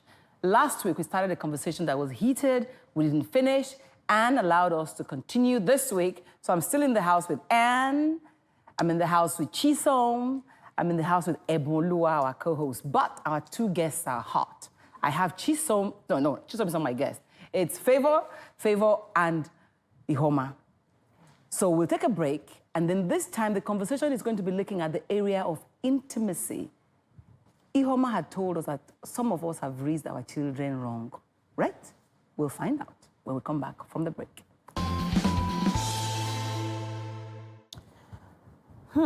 So before we ended the last episode, we were talking about intimacy. And I said, as much as it's nice and flowery and interesting to hear that somebody ended up as a virgin and got married as a virgin, there are also downsides to it. There are sides that people really don't address. So that's why I call it downsides. I've come to realize that a lot of people, so as much as they say women are randy, all the men, because I hear guys, young boys now, like, oh, the girls, they're sleeping with everybody. there's still quite a large number of women that haven't. Yeah. And it's the reality. I've sat in a room where a lot of women, and then people make it seem like if you say you're a virgin, then there's something wrong with you. But there are a lot of women that would never ever admit it in public that they are, but they really are. And then a woman recently, a friend of mine recently had a conversation with me that scarred me. Scarred me in the sense that I looked at her. When you look at her, oh my gosh, she's funky. She always has like bomb shots and everything. You would see her and assume that, oh my gosh, she's probably one person that's been around the world and back. Then she got married and she has 2 kids now. And then she's just talking to me about how the disvirgining process, that it took her husband almost 2 months to get her to have sex with him. At some point, they had to go to a hospital because they're like, okay, this has passed, be careful. The man is like, every time he wants to touch her, it's almost like she goes tight. So which is the reason why we're talking about this, right? This is why Ihoma is here. Yes. That the fact that we've already covered the basis. If you're having a relationship and someday it's going to end up in sex, but it may not, but if it does, what happens? Whether you're a virgin or you're not, if you keep yourself and you become a virgin and you marry, you're going to have issues. And that's where intimacy comes in. I see a lot of those issues because there's a lot of emphasis on the girls saving themselves for whichever man they're going to get married to. Whether we like it or not is our reality. But there's not a lot of education going into the men. Should you end up with a virgin, what should you be looking to do? So I see a lot of young women who, the men don't know how to lubricate that particular bit of the body. They don't know, they don't have patience. They're not prepared to use their fingers or their tongues. They just want to enter and ram like they're on holiday. And the unfortunate thing is that if they get it wrong, because this is the first time their wife is making love in this particular way, it scars the relationship because she's not sure what to expect the next time he says... So what we're saying here is that sex can be great. Yes. But because we have this blockage, right, but there's process to it. There's a process to it, and I think... men are not patient enough. It's not about patience, it's about education. It's not about patience. This is not about patience. It's about being educated, being willing to understand, okay, I can't make assumptions about what my wife has been doing. She says she's a virgin, fine. Let me educate myself on what I need to do. And so you find, I mean, we get a lot of phone calls, a lot of men, oh, I got married on Saturday. They're probably ringing you on Monday. I tried at the whole year.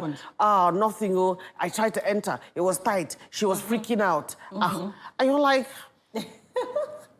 And you're like, you know, for 1 or 2, we've had to get the, what are they called? You know, these things that help the vagina open. Or something. Yes. I mean, there is a problem. We have a problem. And then, unfortunately, for the younger girls, 20, 21, 22, 23, who get married to men years older than themselves, the older men are even more impatient because they just don't understand what they're supposed to be doing. Becoming something like rape. Yes, and then there's also an issue of communication. Because we haven't really encouraged our young people, male or female, who are going to become adults, to have clear communication lines about what they like, what they don't like, what it hurts, what they expect in that intimate moment. They don't... You know, so you really meet men who genuinely don't know how to pleasure their wives, and they've been married 10 years. This is beyond whether you're a virgin or you're not a virgin. Intimacy is about getting close to somebody. Yes. So my question is intimacy, is it only about sleeping together? No. It's about... She said something earlier. She said, going to the movies. Yes, she said something. Going to the movies, holding hands, just having a lazy afternoon and watching... But it is. I was in a relationship for about 2 years, and we were both celibate, and I would say that was like maybe one of the most intimate relationships that I had ever, because we were able to connect on a deeper level. Like, it was like every other time that sex would come to play, like, it was not about sex. Like, it kind of like substituted for other like deeper, like more meaningful, like we had meaningful conversations. We spent exactly. So those times, like, instead of like, you know, the regular people will be having sex, we were getting to know each other. We were talking about life issues, and I would say it was very, that was intimacy, right? No, but I think Ebun has something different. Intimacy is more connections. I mean, yeah, it's the clincher for me is when I have a mental connection. Like if we can connect mentally What does that mean? You know, like we like get... to say kind of boobs? No, maybe not that. Just, you know, maybe philosophy. You understand, like what life is about deeply. And we can connect on that level and we can talk, you know, for hours on end on the things that really matter to us on a fundamental level. I think that's, for me, is the greatest That's why people like level. you, it'll be strange for you. You can't understand the concept of one night stand. Oh, yes. My God. So, because like, what is the one night stand? You just see somebody and then you guys hugged and had a good conversation and you had sex.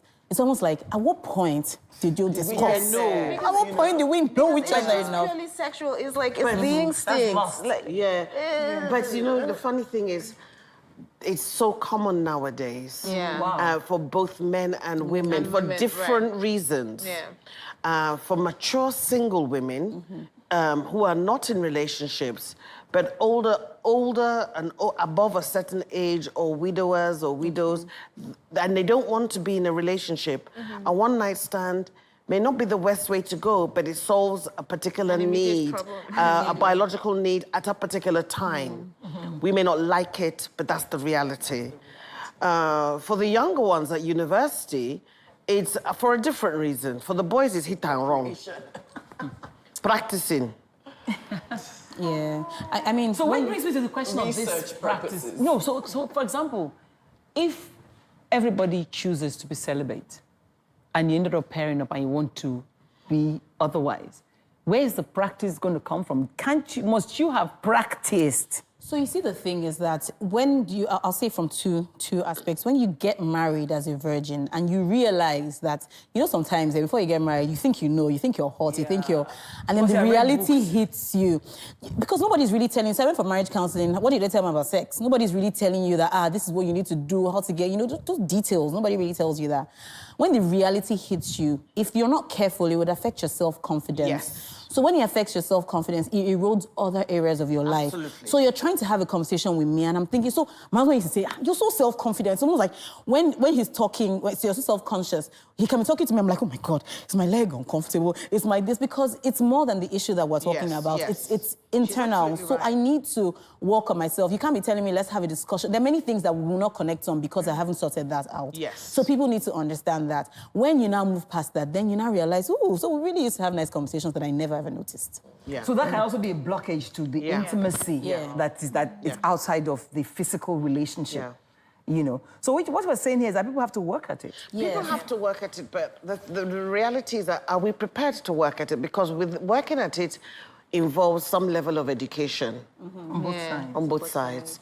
And as parents, we have a responsibility to give our children the skills to navigate properly. And the reality is, we're only dealing with our daughters. Our daughters are well-behaved. Our daughters are not going to be running riot, you know, misbehaving. No, our daughters are well-behaved because... Are you sure? Are we sure? Are you sure that's what's happening? Are you sure? 80% of them. Can we still say 80%? I agree. You know, I agree with you. Listen, I agree with you. But our daughters, in terms of behavior, are not as badly behaved as the way that our boys are. In terms of numbers. I have a 27-year-old son who says he's afraid of the girls. Yeah, but... He's worried that all these girls, in fact, he's not making demands, they're making demands on him. Yeah, but you see, but she said something earlier, family values. Where are the values of the family? What are the values that you're teaching your daughter? People don't come. You see, the thing is that a lot of people don't come. A lot of parents never ever confront this thing. Yes, you never have a conversation about it.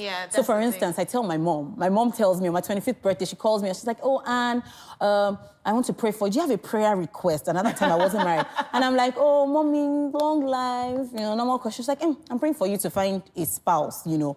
And I'm saying, "But mommy, you're the person that if I said I had boyfriend, it's almost like." So all of a sudden, where's the man going to come from to marry? We will not date first, as in, and that's the thing I see with a lot of people. A lot of parents never ever have sex education. They never face it. Nobody tells them about sex. I'm a parent. Do you tell your children about sex? No, I'm a parent of adults. My daughter is 30-something, so I must share my experience.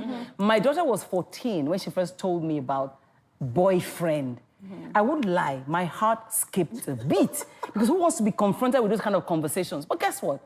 What I have chosen to do with my children is make them responsible for the... You're laughing. Yes, I told her, boyfriend, my heart skipped a bit, but I didn't let her see. I said, boyfriend, yes, it's a friend that is a boy, isn't it? So yes, so what's special about that? It's a boy that's a friend. So I told her, why should you have only one? Don't you have more than one? And she's like, I said, yeah, they're friends that are boys. She said, special. I said, but you cannot have a special boyfriend at 14. If anything happens to you today, you are going to the best job you can get is house girl. Yeah. So why don't you just finish your school set first? Because boys, you'll be worried if he doesn't call you, if he doesn't come. Yeah. You don't want to put all those worries, yes, all those worries in your head. Yeah. Do you get what I mean? But I've raised my daughter to be, and that's why my daughter is 30. She's not married because she knows what she wants. Yeah. Now the question is, did I teach her right? Maybe I should have allowed her to just be. I mean, my mom, when I was going to uni, the university, my mom called me to her room and she showed me, I had never seen a condom in my life. Never. My mom showed me. She said, this is a condom. This is a diaphragm. This one goes into the eye. She's having this conversation. Listen, my mom she looked me in the eye and I'm like, oh my God. No, but I'm telling you, even when she was looking her in the eye, I'm sure her eyes were, her heart was beating. So my mom... But she was trying to take, as far as she knew, that's her best way. Yeah, so she told me, she said, listen, like, if you ask me, I'd say you should remain a virgin. But if, and they look at you with one side eye, if you decide... It's your business. Spoke some Igbo. If you say it in Igbo. Say it in Igbo. Igbo is very deep. It's very bad. But she goes, if you decide to, go the other way and, this is what this is. Even if the boy is not, but this one, you can put it in. I'm going to show you how to... It was the most awkward conversation. Did you think that was her permission to go and be promiscuous, which is what parents worry about? No, I didn't think that was it. But I feel like my mom equipped me to be able to make an informed decision. Yes, to be able to say, okay, I want this and I don't want this. And while I was in uni, I probably, I started having sex eventually, but it wasn't anytime soon. I made sure that, okay, I knew, what I wanted and this, why did you go celibate? Okay, so at the point that a choice. At the point that I went celibate, it was a choice, and I was lucky at the time to find somebody who also wanted to do the same. That's another question. Two of you have to think. And so we were on the same page, and so dating and being celibate was easy. I wasn't because most times what it is, the girl wants to be celibate, the guy is like, I don't want to be celibate, and then the guys, they'll tell you, oh, my girlfriend is celibate, oh, I'm not sleeping with her, but I'm sleeping with other girls. Trouble. Yes, you hear that. I have friends who have open relationships. I mean, they're married, but then they have sex with other people. These Americans, though. Yeah, and they're also Nigerians, too. Nigerians do it. So I'm just like, wow. But it's here in Lagos as well. We have a menage a trois in Lagos. At this point, you really have to take a break. This conversation doesn't want to end, but we'll be right back. Welcome back. This conversation is getting very intense, as you can see. Very hot. My own ears are popping. Please, what's that word you were saying before we went on the break? I said that we have couples in Lagos, Lagos, Abuja, Port Harcourt, who engage in a menage a trois. Okay. Menage a trois. Which is... Multiple partners? Not just multiple partners, but where a couple decides that they're inviting somebody else into the bedroom. So it could be a male or it could be a female. Okay. We also have a large swingers underground community made up of Nigerians. What swingers? Both ways, they do. So people... No. Swingers are not both. Swingers have rules. So they are a couple, they've been married for several years, but they then decide that they would like to join a swingers club where they openly engage in intimate relationships with others in that club. And their partner is watching. And their partner could take part. So my own concern, and pardon me if it's sounding rather... I think sex is spiritual. There's a connection that happens, and if you reduce it to just those exchange of fluids, exchange of fluids, that's what I call it. I think for me, my biggest concern is someone earlier said something is that we adapt a lot of things from outside. So for me, my biggest concern, and because we're a country where not many of us know our status. Exactly. HIV, hepatitis A, B, C, gonorrhea, syphilis, herpes. Wow. We engage in these lifestyles without knowing the repercussions of these lifestyles on our values, on ourselves as individuals. And sometimes for the women or the men, they agree to a particular behavior to make the other person happy. So they don't really want to do it, but my husband wants me to do it. I see a lot of those kinds of customers. They don't want to do anal, but I married a guy. I give you a classic example. I had a customer once who got in touch with us. She crying on the phone. We wondered. She first spoke to my colleague, and then when she wasn't satisfied, she spoke to me. I asked her to come in and see me, so she came to see me at home. What was the problem? She had been dating. She's a virgin. Dating. They both agreed they weren't going to get in sex. Now, what she did not realize was that he actually preferred anal than vaginal. So for him, it was okay that she was a virgin. So when they got married, it became a problem. Why was the problem now? Because he preferred it the other way. He preferred it the other way. And she couldn't understand why. Because she got no satisfaction that way. So how do you counsel Now, such the people? problem now, they're both Christian. She didn't want to leave the marriage because something about divorce, no divorce. But she didn't want to engage in anal either. Wow. And so, you see, with counseling, you do not tell them what to do. They have to work through the steps and get to the conclusion to decide what is best for themselves. And at the time, she stopped coming at one point because she felt I was not telling her what to do. And I was telling her, that's the Nigerian way of counseling. I don't tell. We have to work through the steps. What would you like to see happen? Because whatever you do, if you decide you want to continue, these are the anal lubes. These are the things you need to be aware of if you do. You know, it's not just to do it. You need to make sure that you're safe with it and it doesn't have long-term repercussions on that part of the body. But can I just say something here? The question is, however it is, the young person has options. So what I would expect people to do is seek the options and make the decision, like you said. If you want to stay in a marriage like that, you must do what he wants. So make it easy for you to do. Annulling the marriage. Is that a ground for annulling the marriage? What I always say when it comes to marriages, right? I don't believe in divorce. But however, the only two people that understand if they are married or not is the husband and wife. So nobody is going to tell me and this divorce, not even a paper. If I feel that, and the truth is, if you have been untruthful to each other, then it's ground for you to walk away. Then there was no marriage in the first place. Marriage is a consent amongst two people with God as a witness. So God, we don't see him now. Can you ask God, okay, come on, then God, you can't, but the two know. So before them, they will go and tell God and say, well, this man... That's deceit. I mean, if you got married, you should tell... It's deceit. It's a lie. I was really shocked when she came and she, she broke down. She was crying. I was just looking at her. The whole thing was just surreal. I'd never, and I feel... But you're not shocked anymore with me. Yeah, some of the stuff, I'm just nowadays... For me, like, as a Christian, based on everything I know, like, for me, the only grounds for divorce is, infidelity. So I feel like if I was in the position, of the other girl, if I decide to stay in the marriage, I will do what... But it's infidelity. It is, because infidelity is not only going sleeping, adultery. Infidelity is telling a lie, not holding to your promise. That's what infidelity is. But you see, for me, the concern also was he wasn't being safe.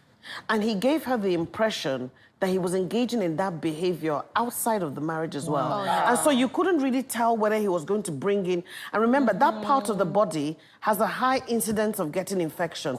So you're not even sure what he's going to bring back into the house. And I think that's the problem we face, that we see intimacy as just sex. Almost like you can outsource it, when it's more complex. It involves mental stimulation. It involves emotions. I mean, for many married women, when your husband annoys you, you can't really shag him that night. Do you understand? It's just like, dude, just respect yourself. Sit in your corner and be doing your business. I think we should talk about enhancers. Yeah. So a lot of people are married now, and there are many companies that have become popular that are helping the ministry of a lot of women. No, even if we don't call it, we know that it exists. My worry, the question is, there's help out there regardless of what it is. Whatever the situation is. But I worry, though, that's why I would like to ask you this question. There are some that are so popular. People ingest things. Aphrodisiacs are good. They ingest things because they want to improve their ability. I think you can make some of these aphrodisiacs yourself. Some of them involve honey. coconut, nutmeg. Free of charge. Yeah, Come on, tiger nuts, and coconuts are natural aphrodisiacs that you can mix with milk and honey.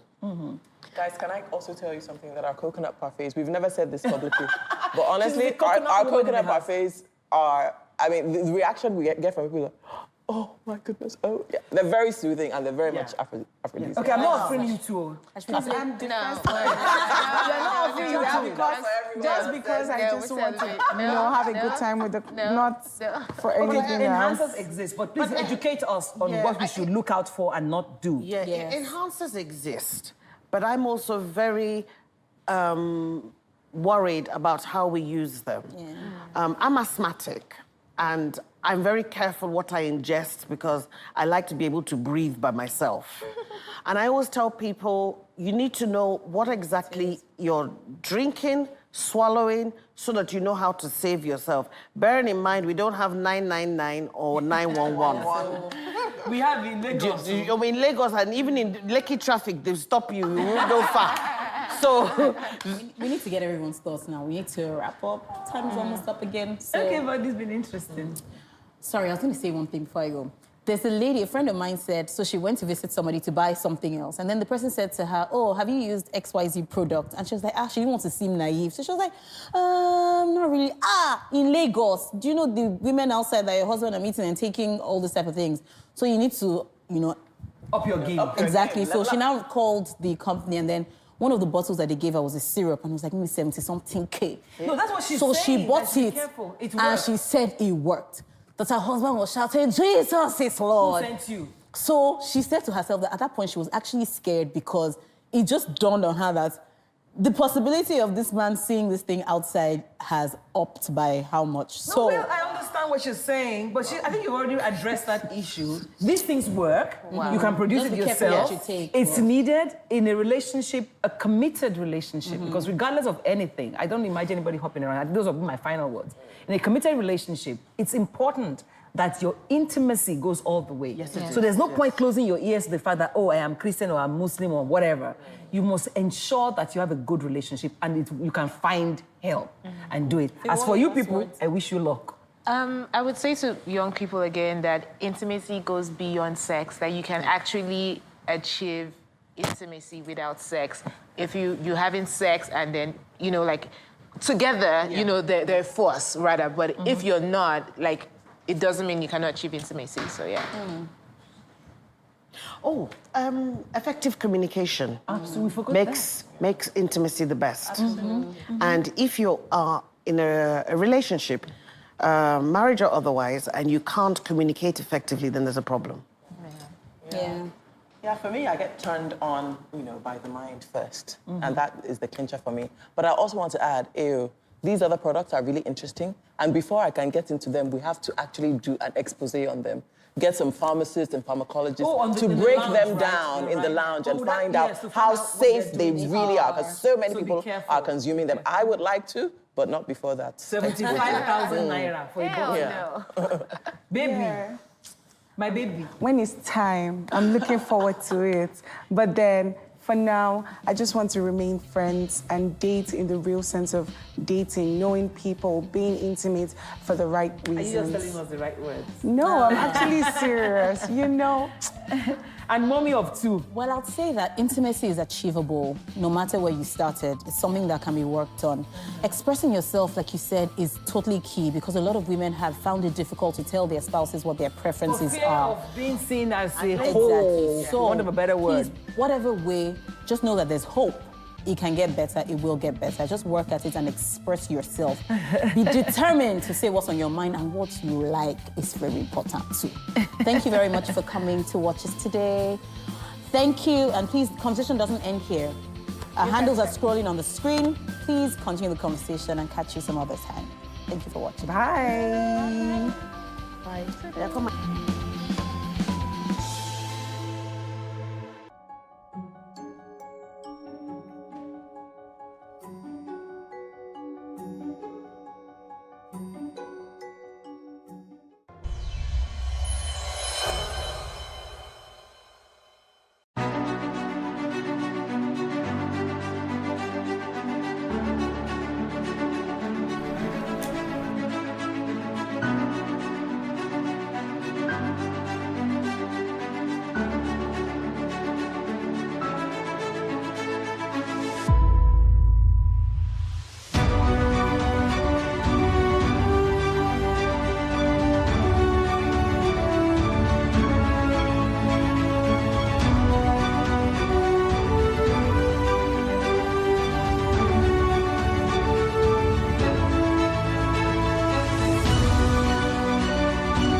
Increase the reach of your events or business services. To advertise on Plus TV Africa, please call 0906 000 5719 or 0909 040 8408, or send an email to marketing@PlusTvAfrica.com. Plus TV Africa. Big stories live here.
There is no voting on social media. To vote, you would require a permanent voter's card. To get your PVC, visit cvr.inecnigeria.org. Create your account with a valid email address and start the registration process. An activation link will be sent to you. Click on the link and activate your account. Fill out the form, pick and submit a convenient date and time for your biometrics. Print the application slip, which should have your QR code. On the appointed date, go to the nearest INEC office for your biometric capturing. Thereafter, you will get a registration slip to pick your permanent voter's card when ready. Get your PVC today. This message is from Plus TV Africa.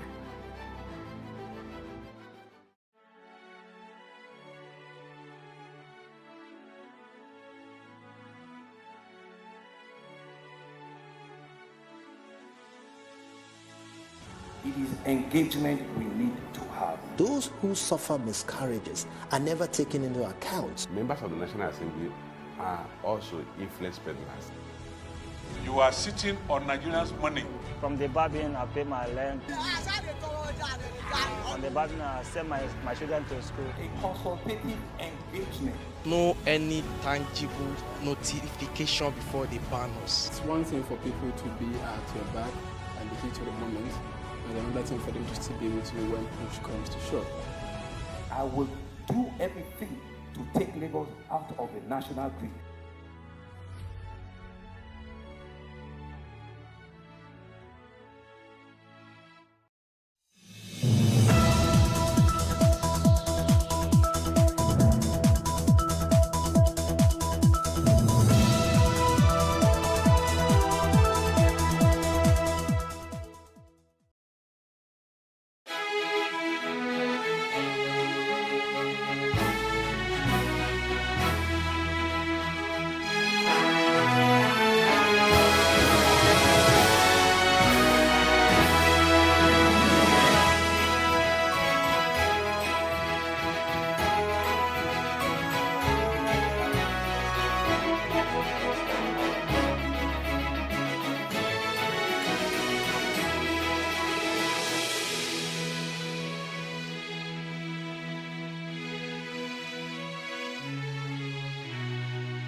On Plus TV News now. Suspects plead not guilty as police arraign 2 over Deborah's death. Somalia elects Hassan Sheikh Mohammed as new president. Swedish government takes formal decision to apply for NATO membership.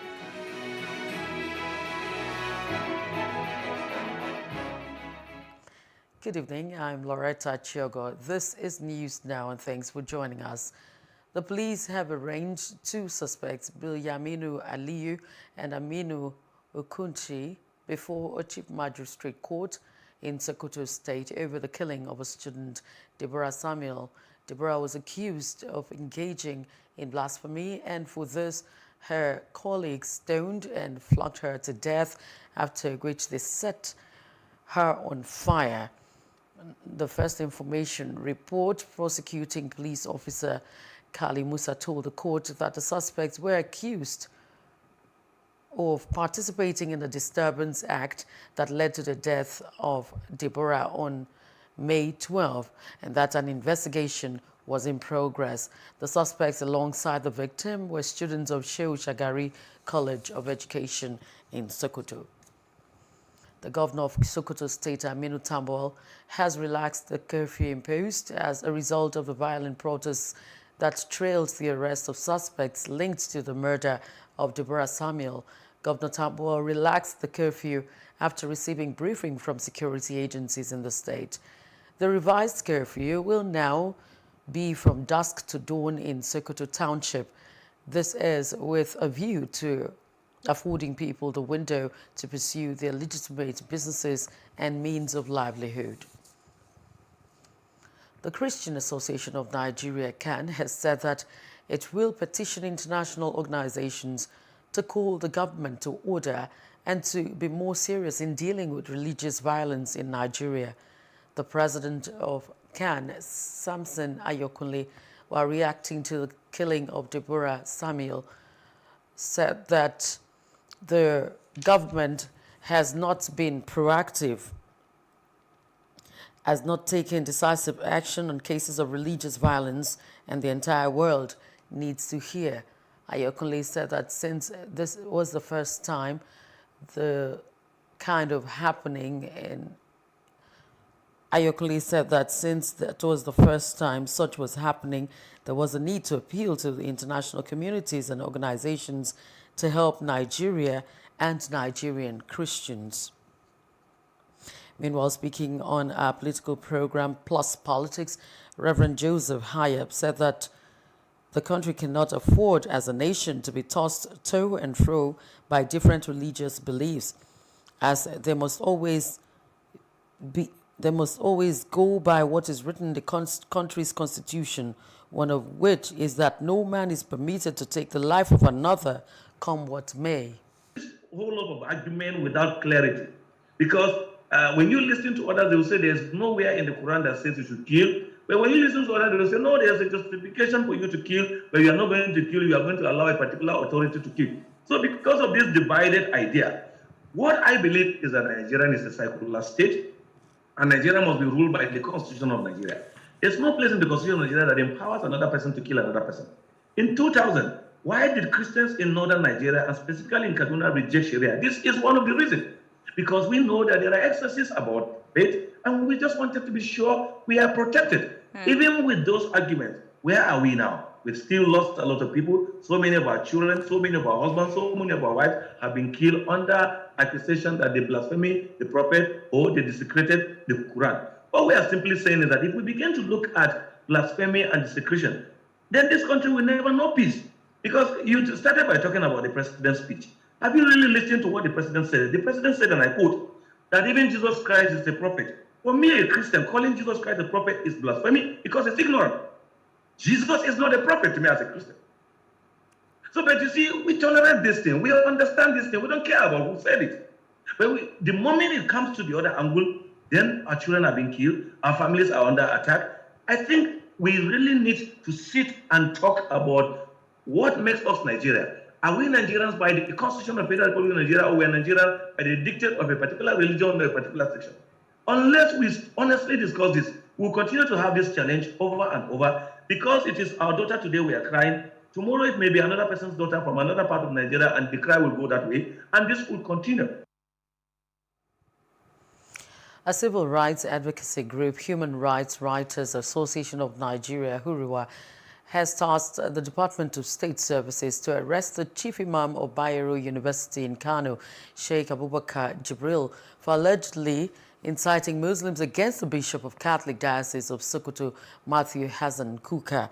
Huriwa said in a statement that Jibril was captured in a viral video allegedly telling his many Muslim followers to get the home address of Kuka and possibly attack the bishop. The group also accused Jibril of sponsoring the attack on Kuka's parishes through insightful comments on the social media.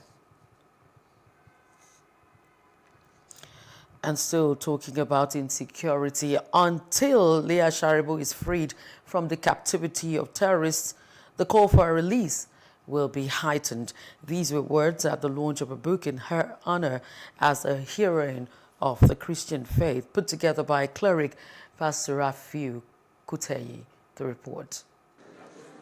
Arriving for the event, though a cheery one, but the crux here is very unpalatable. It is a book launch in honor of 19-year-old Leah Sharibu, who has been in Boko Haram's captivity since she was 15. 4 years on, the narration hasn't changed. Very little has been said about her since she's been in captivity. There have been rumors, something said, but do we know if it's true? We can just say that there are rumors even up till now. There's no verified information on her welfare and well-being, on what exactly is happening to her up till date. The 218-page book with 7 chapters emphasizes Leah's resoluteness in the face of captivity, a move celebrated more in the Christendom. Despite the pains of remaining in captivity, Leah still trusts God. Like many of us, the author observed that this young girl would not consider her life more important than her faith. She treasured her faith more than her own life and brought to bear the famous Queen Esther quote of, "If I perish, the Nigerian government, while counting on the support of other non-state actors, need to intensify its efforts to secure the release of Leah, and in good time too." The author asserts that although the plight of Leah remains the primary focus of this book, the heart of the author, and I think, and I'm sure the heart of everybody in this hall, also go out to every other victim of the heinous crime of kidnapping and terrorism across Nigeria and the world at large. February 19, 2018, in Dapchi, Yobe State, a dark night where daredevils kidnapped 110 secondary school girls, including Leah, from their hostel. Other girls have long been released, but one. There is a date for all those who are misleading our youth and who are politicizing issues of religion, issues of ethnicity, and what have you, and using these to divide us as a nation. You see, as our people will say, there is never any smoke without a fire. And anyone who is preaching evil or teaching evil to young people, to children, and breeding wickedness in a nation should be ready for disaster. As a matter of fact, the way forward are in the book. Maybe you need to read the book, for governments to pay more attention to the security officers, their welfare, remuneration, equip them better than they are now. Then, as a matter of fact, social welfare for the people, because the way it is now in the country, you discover that most of our youths, able bodies, they are idle. And so it becomes very easier for them, for the terrorist group, to engage them and to employ them. In captivity, she becomes the heroine of faith, as all eyes are on the government of Muhammadu Buhari to fulfill its promises of freeing Leah Sharibu. Loretta Chiogo, Plus TV News. The federal government has ordered that train services on the Abuja-Kaduna route resume. Train services had been suspended on the route after terrorists attacked and abducted scores of passengers in March, most of whom are still in captivity. The Nigerian Railway Corporation said the decision to resume services does not mean that efforts to rescue and secure the release of those abducted will be put on hold.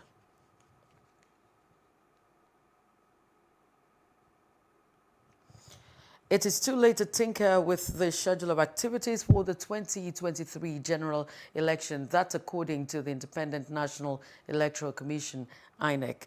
INEC's National Commissioner and Chairman, Information and Voter Education Committee, Festus Okoye, stated this while speaking against the backdrop of the 2 months extension for the deadline for the conduct of parties' primary recently sought by the Inter-Party Advisory Council, IPAC.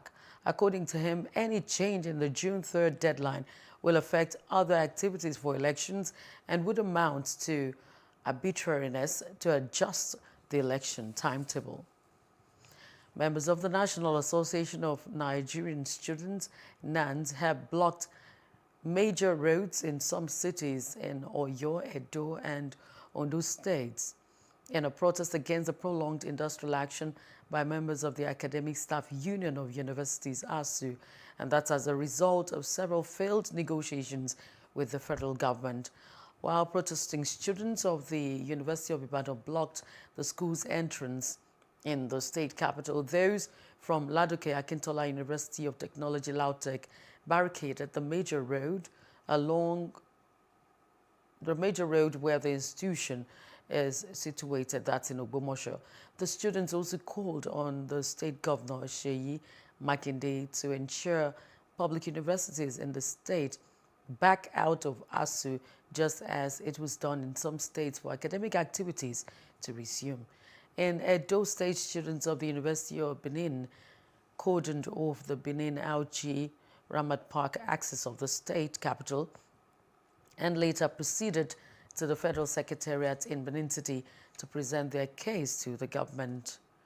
At the Secretariat, they were received by the director, Jeremiah Abu, who assured them of the government's support and urged them to conduct themselves peacefully.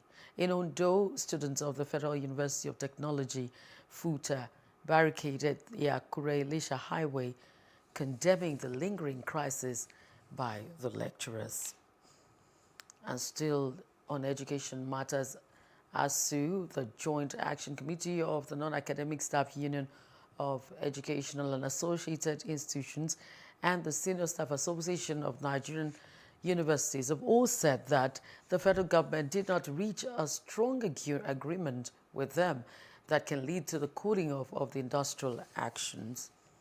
The national leaders of ASU, SANU, and NASU, Professor Emmanuel Osodeke, Mohammed Ibrahim, said that the federal government and all stakeholders in the education sector, including religious leaders, had had a meeting with the 4 unions, but that no strong agreements were reached, even though the Minister of Labor and Employment, Senator Chris Ngige, was quoted as saying that some agreements were reached during the meeting to the satisfaction of everybody in attendance. Osodeke said Ngige's claim that the strike would be called off was just a political statement. The Minister of State for Petroleum, Timothy Silva, has withdrawn from the presidential race in the All Progressives Congress and has returned to work. The Northern Solidarity Group had on May 9th presented the APC's expression of interest and nomination form to the minister to enable him contest the party's 2023 presidential primaries. An official at the ministry who chose to remain anonymous said Silva withdrew from the race to support President Muhammadu Buhari in his quest to achieve a robust oil sector. Still on politics, the Action Democratic Party's governorship candidate in the June 18 governorship election in Ekiti State, Kemi Elebute Hali has said that the defection of her deputy governorship aspirant Idowu Afuye contravened the Electoral Act. Elebute Hali, while addressing a press conference in Ado-Ekiti, the state capital, submitted that her deputy candidate has not informed her of his defection to the All Progressives Congress, APC. She stated that she's not working for any political party nor stepping down for any candidates. I believe that those who pushed him to that level would have been able to understand Electoral Act. That the moment a candidate is being published on INEC list, you don't quit. I think the political party who might have pushed him and put him under political stress, call it a speculation. Because up to now, my deputy governor had not formally informed me about it.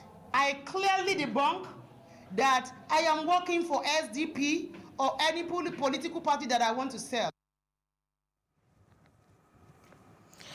The Director General of the Yahaya Bello Presidential Campaign Organization, Hafsat Abiola Costello, has said that she is standing with Governor Yahaya Bello in the race for the All Progressives Congress's presidential ticket because she has seen him in qualities of the kind of leader that Nigeria needs at this time.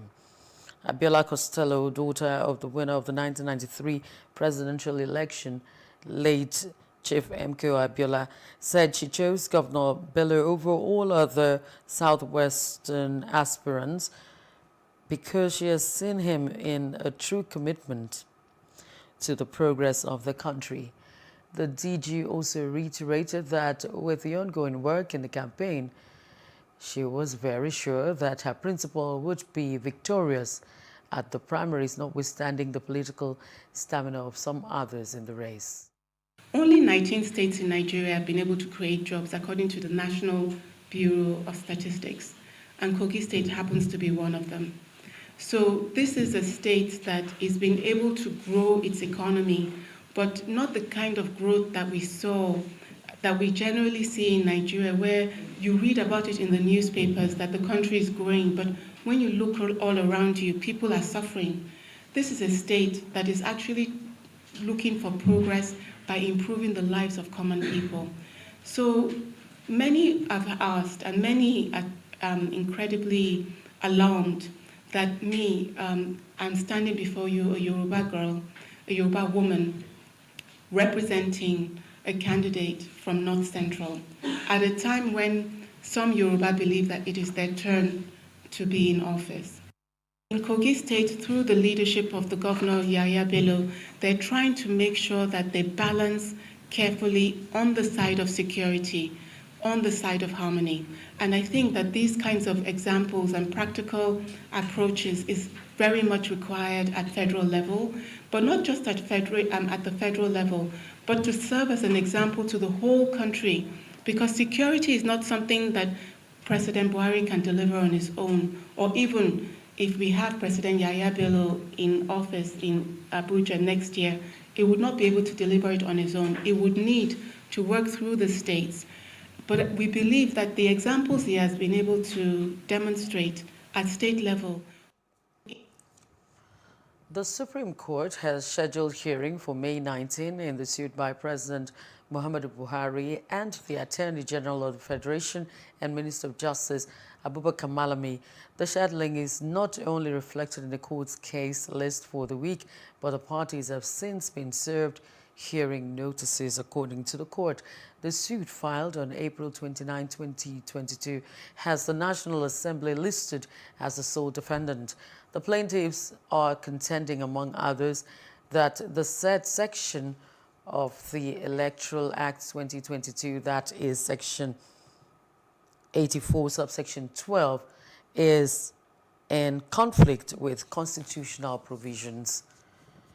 Meanwhile, the Federal High Court in Abuja has fixed May 24 for the definite hearing in a suit instituted against President Muhammadu Buhari by the PDP on Section 14, subsection 11 and 12 of the Electoral Act 2022. Justice Inyangeko fixed the date to enable the President and the PDP address the court on the effect of the judgment of the Court of Appeal in Abuja, which declared the contentious Section 84, subsection 12 as unconstitutional, null and void.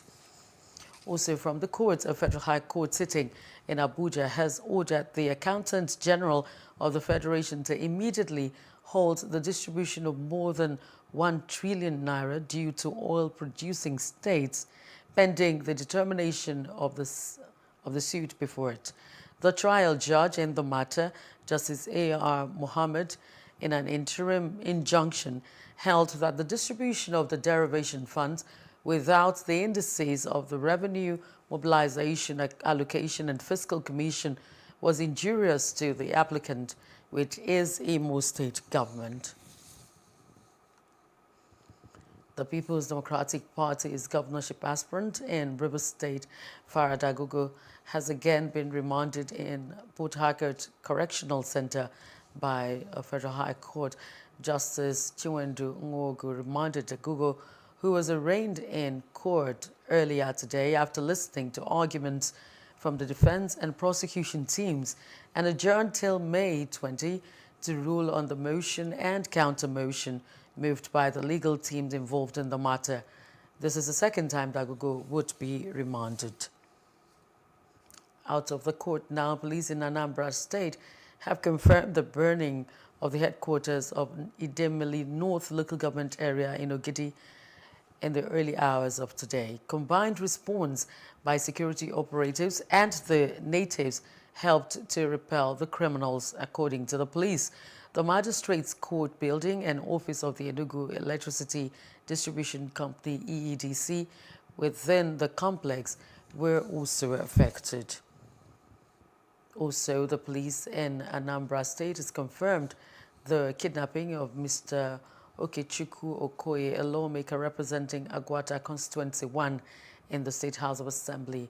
Okoye was kidnapped in Agwata on Sunday. His black Sienna bus, which he was driving before the incident, has been recovered. Also killed was a member of a vigilante group who was on a motorcycle. Normalcy has since been restored to the area, but the police has urged everyone to remain calm and also safety conscious. And still from Anambra, the State Command said it has killed 2 gunmen, allegedly enforcing Monday's sit-at-home order despite its cancellation by the leadership of the indigenous people of Biafra IPOB.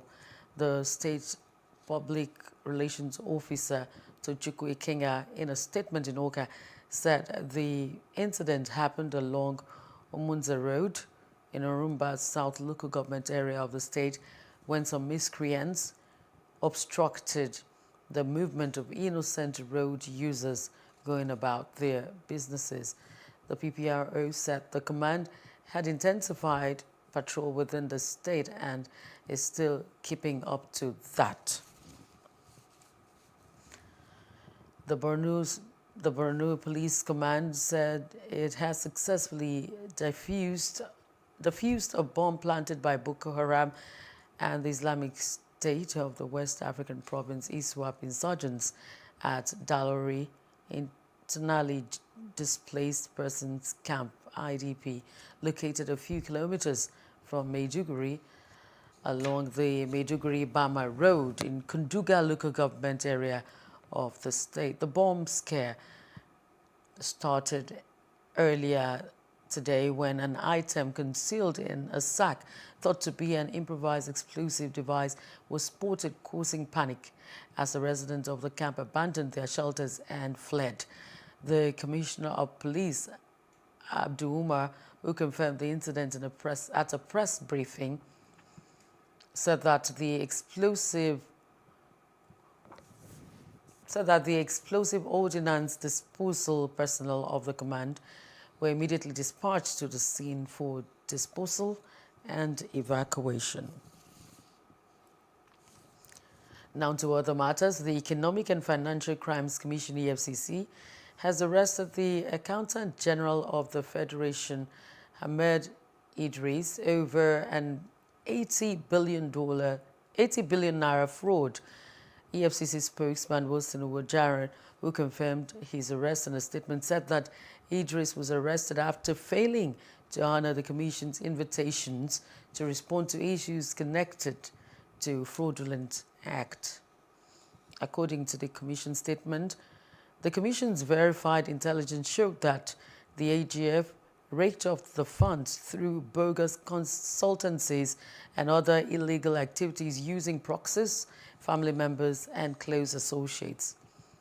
EFCC said the funds were laundered via real estate investments in Kano and Abuja. The suspended acting chairman of the Economic and Financial Crimes Commission, Ibrahim Magu, has been promoted to the level of Assistant Inspector General of Police. The Police Service Commission spokesperson, Ikechukwu Ani, who announced Magu's elevation, said he was promoted at the 15th plenary meeting of the Commission alongside some 7 commissioners of police who were also promoted to Assistant Inspectors General of Police. He said the Commission also approved the promotion of 23 deputy commissioners to the next rank of commissioners of police, 31 assistant commissioners to deputy commissioners of police, and 63 chief superintendents of police promoted to assistant commissioners of police. An officer of the Nigerian Correctional Service in Kano State has allegedly shot a trader over an argument that ensued between him and the trader in Gorondutse area of the state. Eyewitnesses say the official and the trader were arguing over the price of a cigarette stick before the trader was allegedly shot by the official. The public relations officer of the Nigerian Correctional Service in Kano, Musbahu Lawan, told Plus TV News that the officer involved on the order of the State Controller of Corrections has been arrested and a panel has been set up to investigate the circumstances surrounding the ugly incident. He added that the controller of the Kano State Command of the NCS, Suleiman Inua, has condoled with the family of the trader and assured that the case will be duly investigated and appropriate actions taken according to the provisions of the law.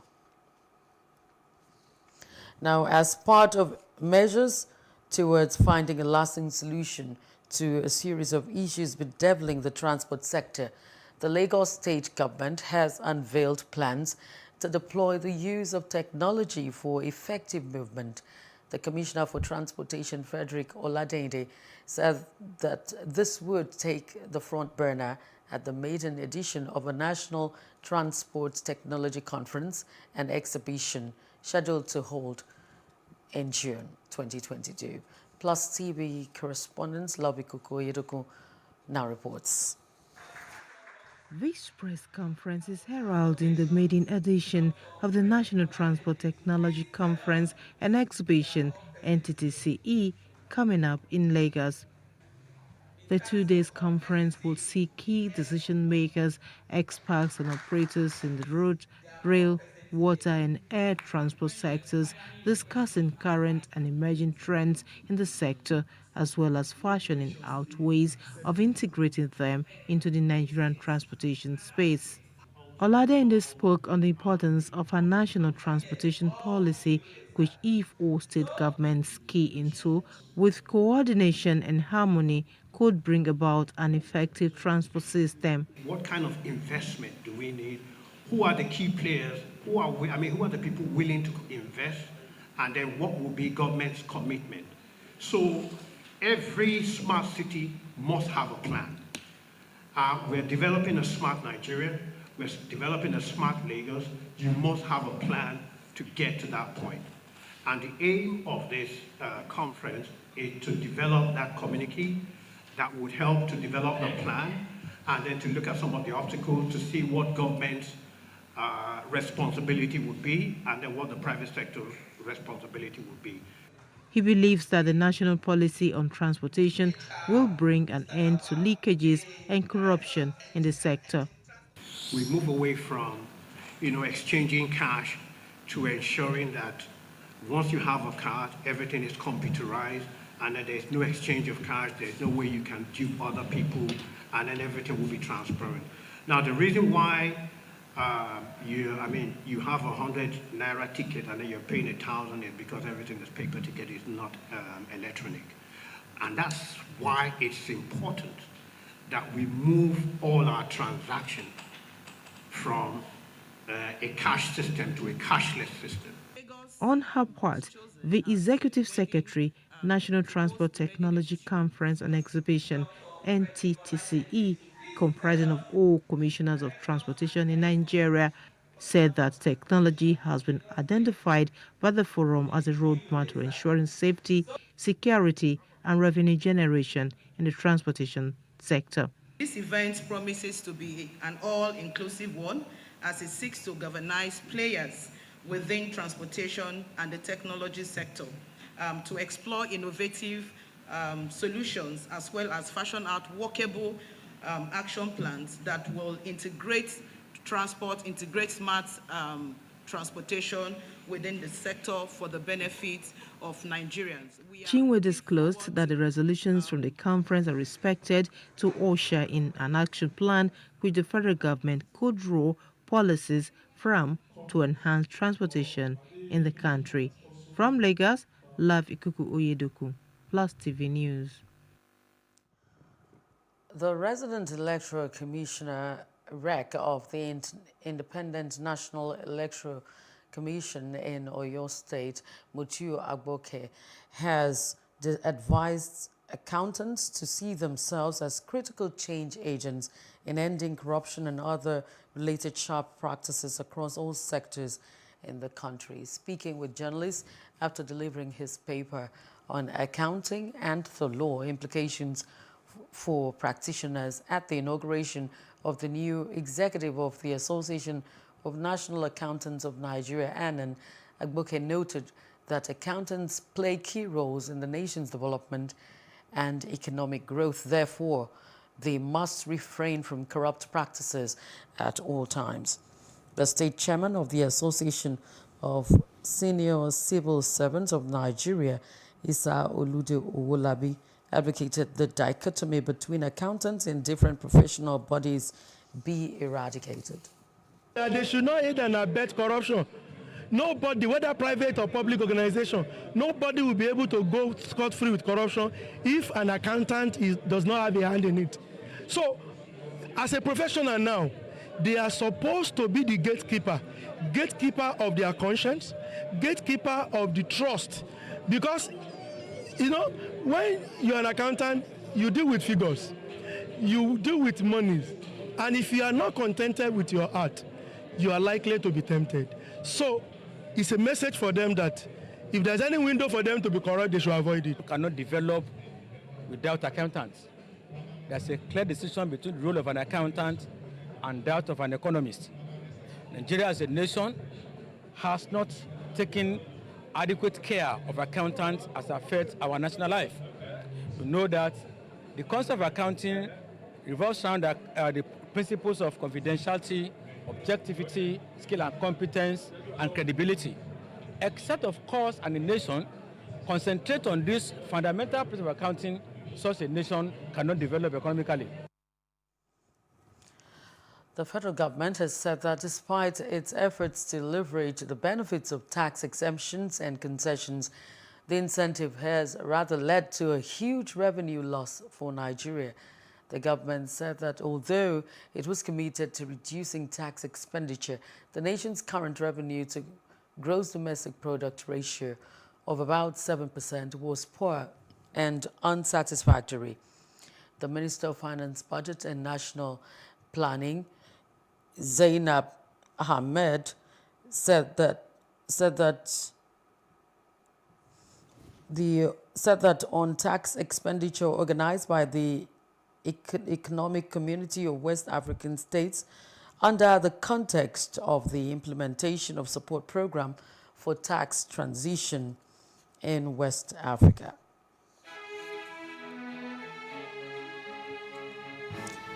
Still ahead, Guinea-Bissau's president dissolves parliament. Details when we return.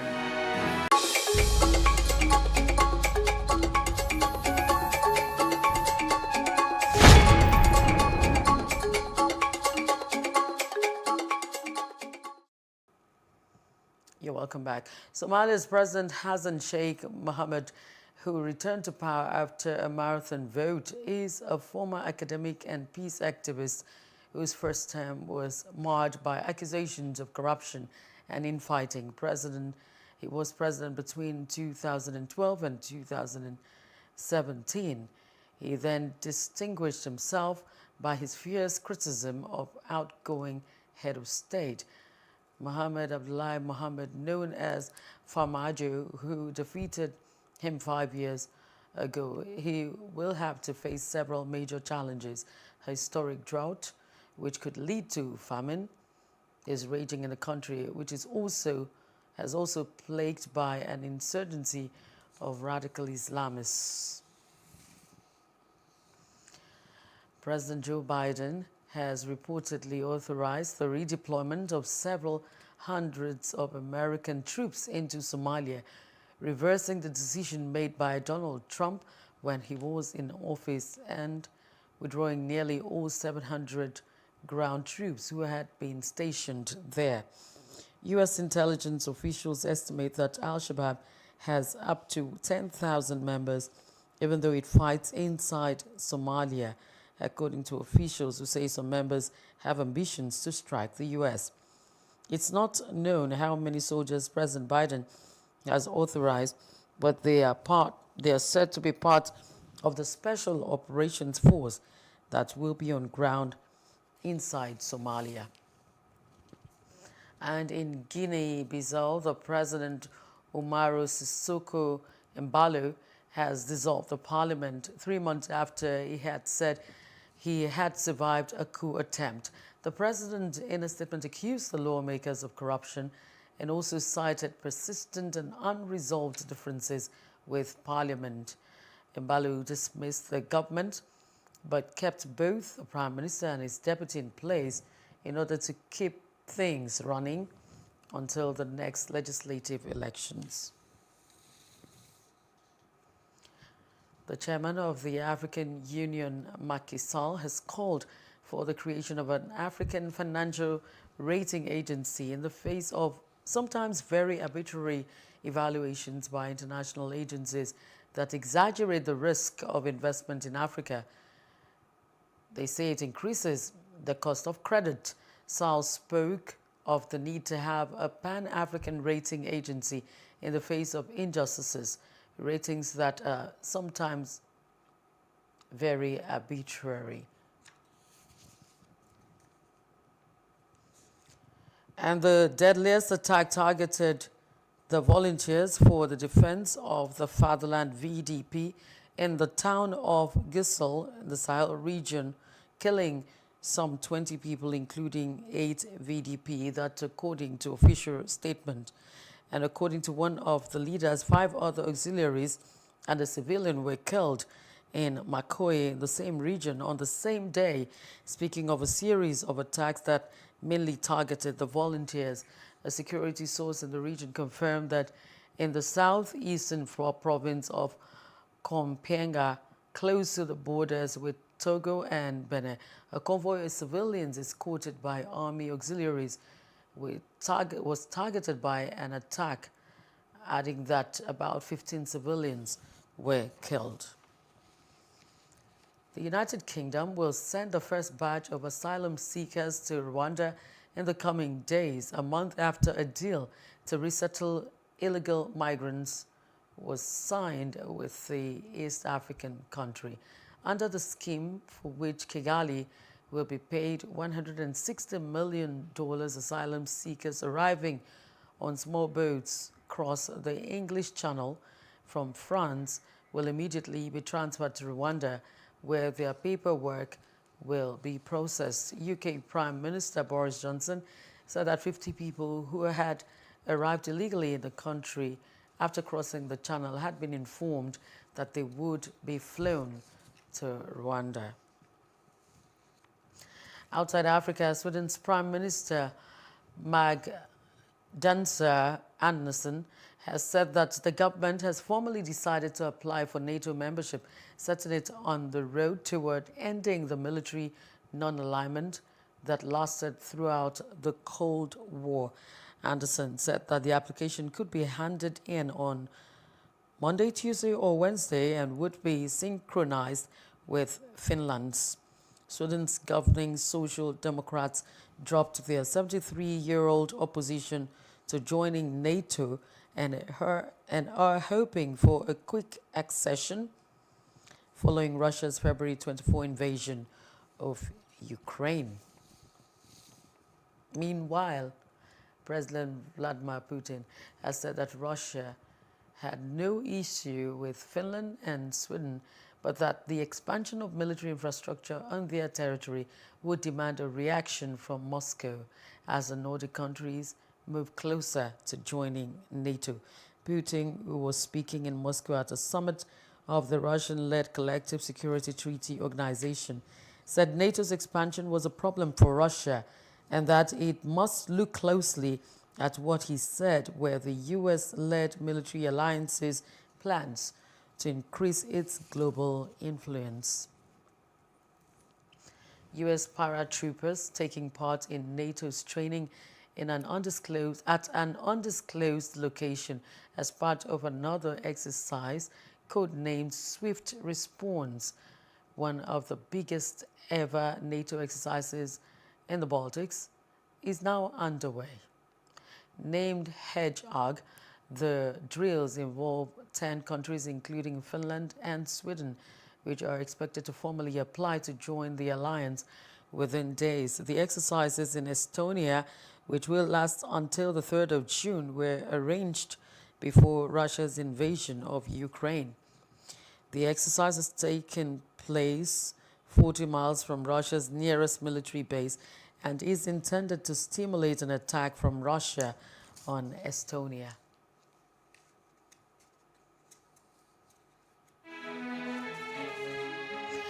Coming up next, Nigeria's inflation rate jumps to 16.82% in April 2022, the highest in 8 months.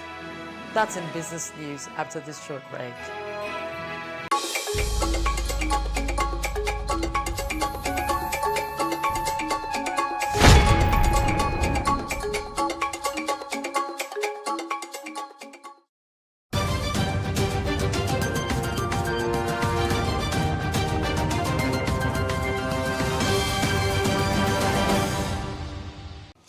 Hey, welcome to Business News. The World Bank is set to offer the Nigerian Ports Authority, NPA, a loan to rehabilitate the failed sections of the Tinkan Island Port and the Lagos Ports Complex, LPC Apapa. And this is if the concessionaires operating the affected terminals fail to commit to fix the port on time. Addressing reporters in Lagos over the weekend, its managing director, Dr. Mohammed Bello Koko, said many years ago, NPA had approached the World Bank for a similar assistance. He bemoaned the 2-week notice he and his colleagues gave operators before entering the terminal for inspection. And Nigeria spent 86% of its revenue on servicing debt in 2021, but South Africa spent only 20% of its receipts on the same purpose. And this is according to the International Monetary Fund's 2021 Article 4 estimates. And South Africa's budget office, situated in the National Treasury, explained that for every 5 rand raised by the government, only 1 rand was spent on servicing debt. And Nigeria's inflation rose to 16.82% in April 2022, following a similar uptick recorded in the previous month as a result of the increase in energy and food prices. And this represents the highest rate recorded since August 2021.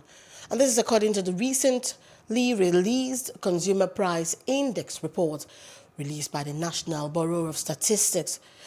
The Consumer Price Index, which measures the rate of inflation, rose by 16.82% year-on-year in April 2022, and which is 0.9% points higher than the 15.92% recorded in the previous month of March 2022. On a month-on-month basis, the headline index increased by 1.76% in April 2022 compared to 1.74% increase recorded in the previous month. And the European stock indexes opened lower today after oil prices slid and riskier currencies took a hit during the Asian session. And this is as unexpectedly weak economic data from China highlighted fears about a slowdown in growth. China's April retail sales plunged 11.1% on the year, almost twice the fall forecast as full or partial COVID-19 lockdowns were imposed in dozens of cities. Industrial output dropped 2.9% when analyses had looked for a slight increase. Investors are worried that inflation pushing up interest rates will damage the global economy, and these fears saw global shares hit their lowest point in 18 months last week. And that's business news. Thanks for watching. I am Destiny Momo. The news continues. And coming up next is entertainment news. Take a look. Burna Boy performed his latest song Last Last for the first time at the Billboard Music Awards. It was another feat for him as he also made his debut at the BBMA's performance. Last Last, which was released on Friday, was Burna Boy's first single off his next album, Love Damini. In a video shared on Billboard's official page before the performance, Burna Boy talked about making his debut at the prestigious award ceremony, which was held at MGM Grand Garden Arena in Las Vegas. Big Brother Naija has opened applications for the next set of participants in the Season 7 edition. The show has in fact officially begun its audition for Season 7. This was announced on the BB Naija official Instagram page yesterday. Interested contestants had to visit the official Big Brother Naija website to apply. Kourtney Kardashian has legally married her drummer boyfriend Travis Barker. The couple tied the knot at the downtown courthouse in Santa Barbara, California. They walked into the chapel and presented their marriage license to the chapel owner, who also served as witness. The couple did not allow the venue to take pictures as they employed a personal photographer and security. Neither Kourtney's sister nor the kids were spotted at the wedding or the celebration after. The 95th Academy Awards will take place on Sunday, March 12, 2023. The Academy of Motion Pictures, Arts and Sciences announced that next year's ceremony will be held at the Dolby Theatre, which marks the earliest they have taken place since 2020. Oscar nomination voting will take place between January 12 and 17, with the nominations announcement on January 24. Meanwhile, final voting will open from March 2nd to March 7th, closing 5 days before the Oscar ceremony. Finally on the news is sports news.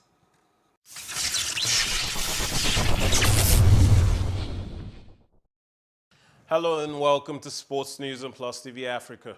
Liverpool are still assessing the fitness of Mohamed Salah and Virgil van Dijk ahead of Tuesday's Premier League trip to 15th placed Southampton, where they could close the gap on leaders Manchester City to 1 point, manager Jurgen Klopp said on Monday.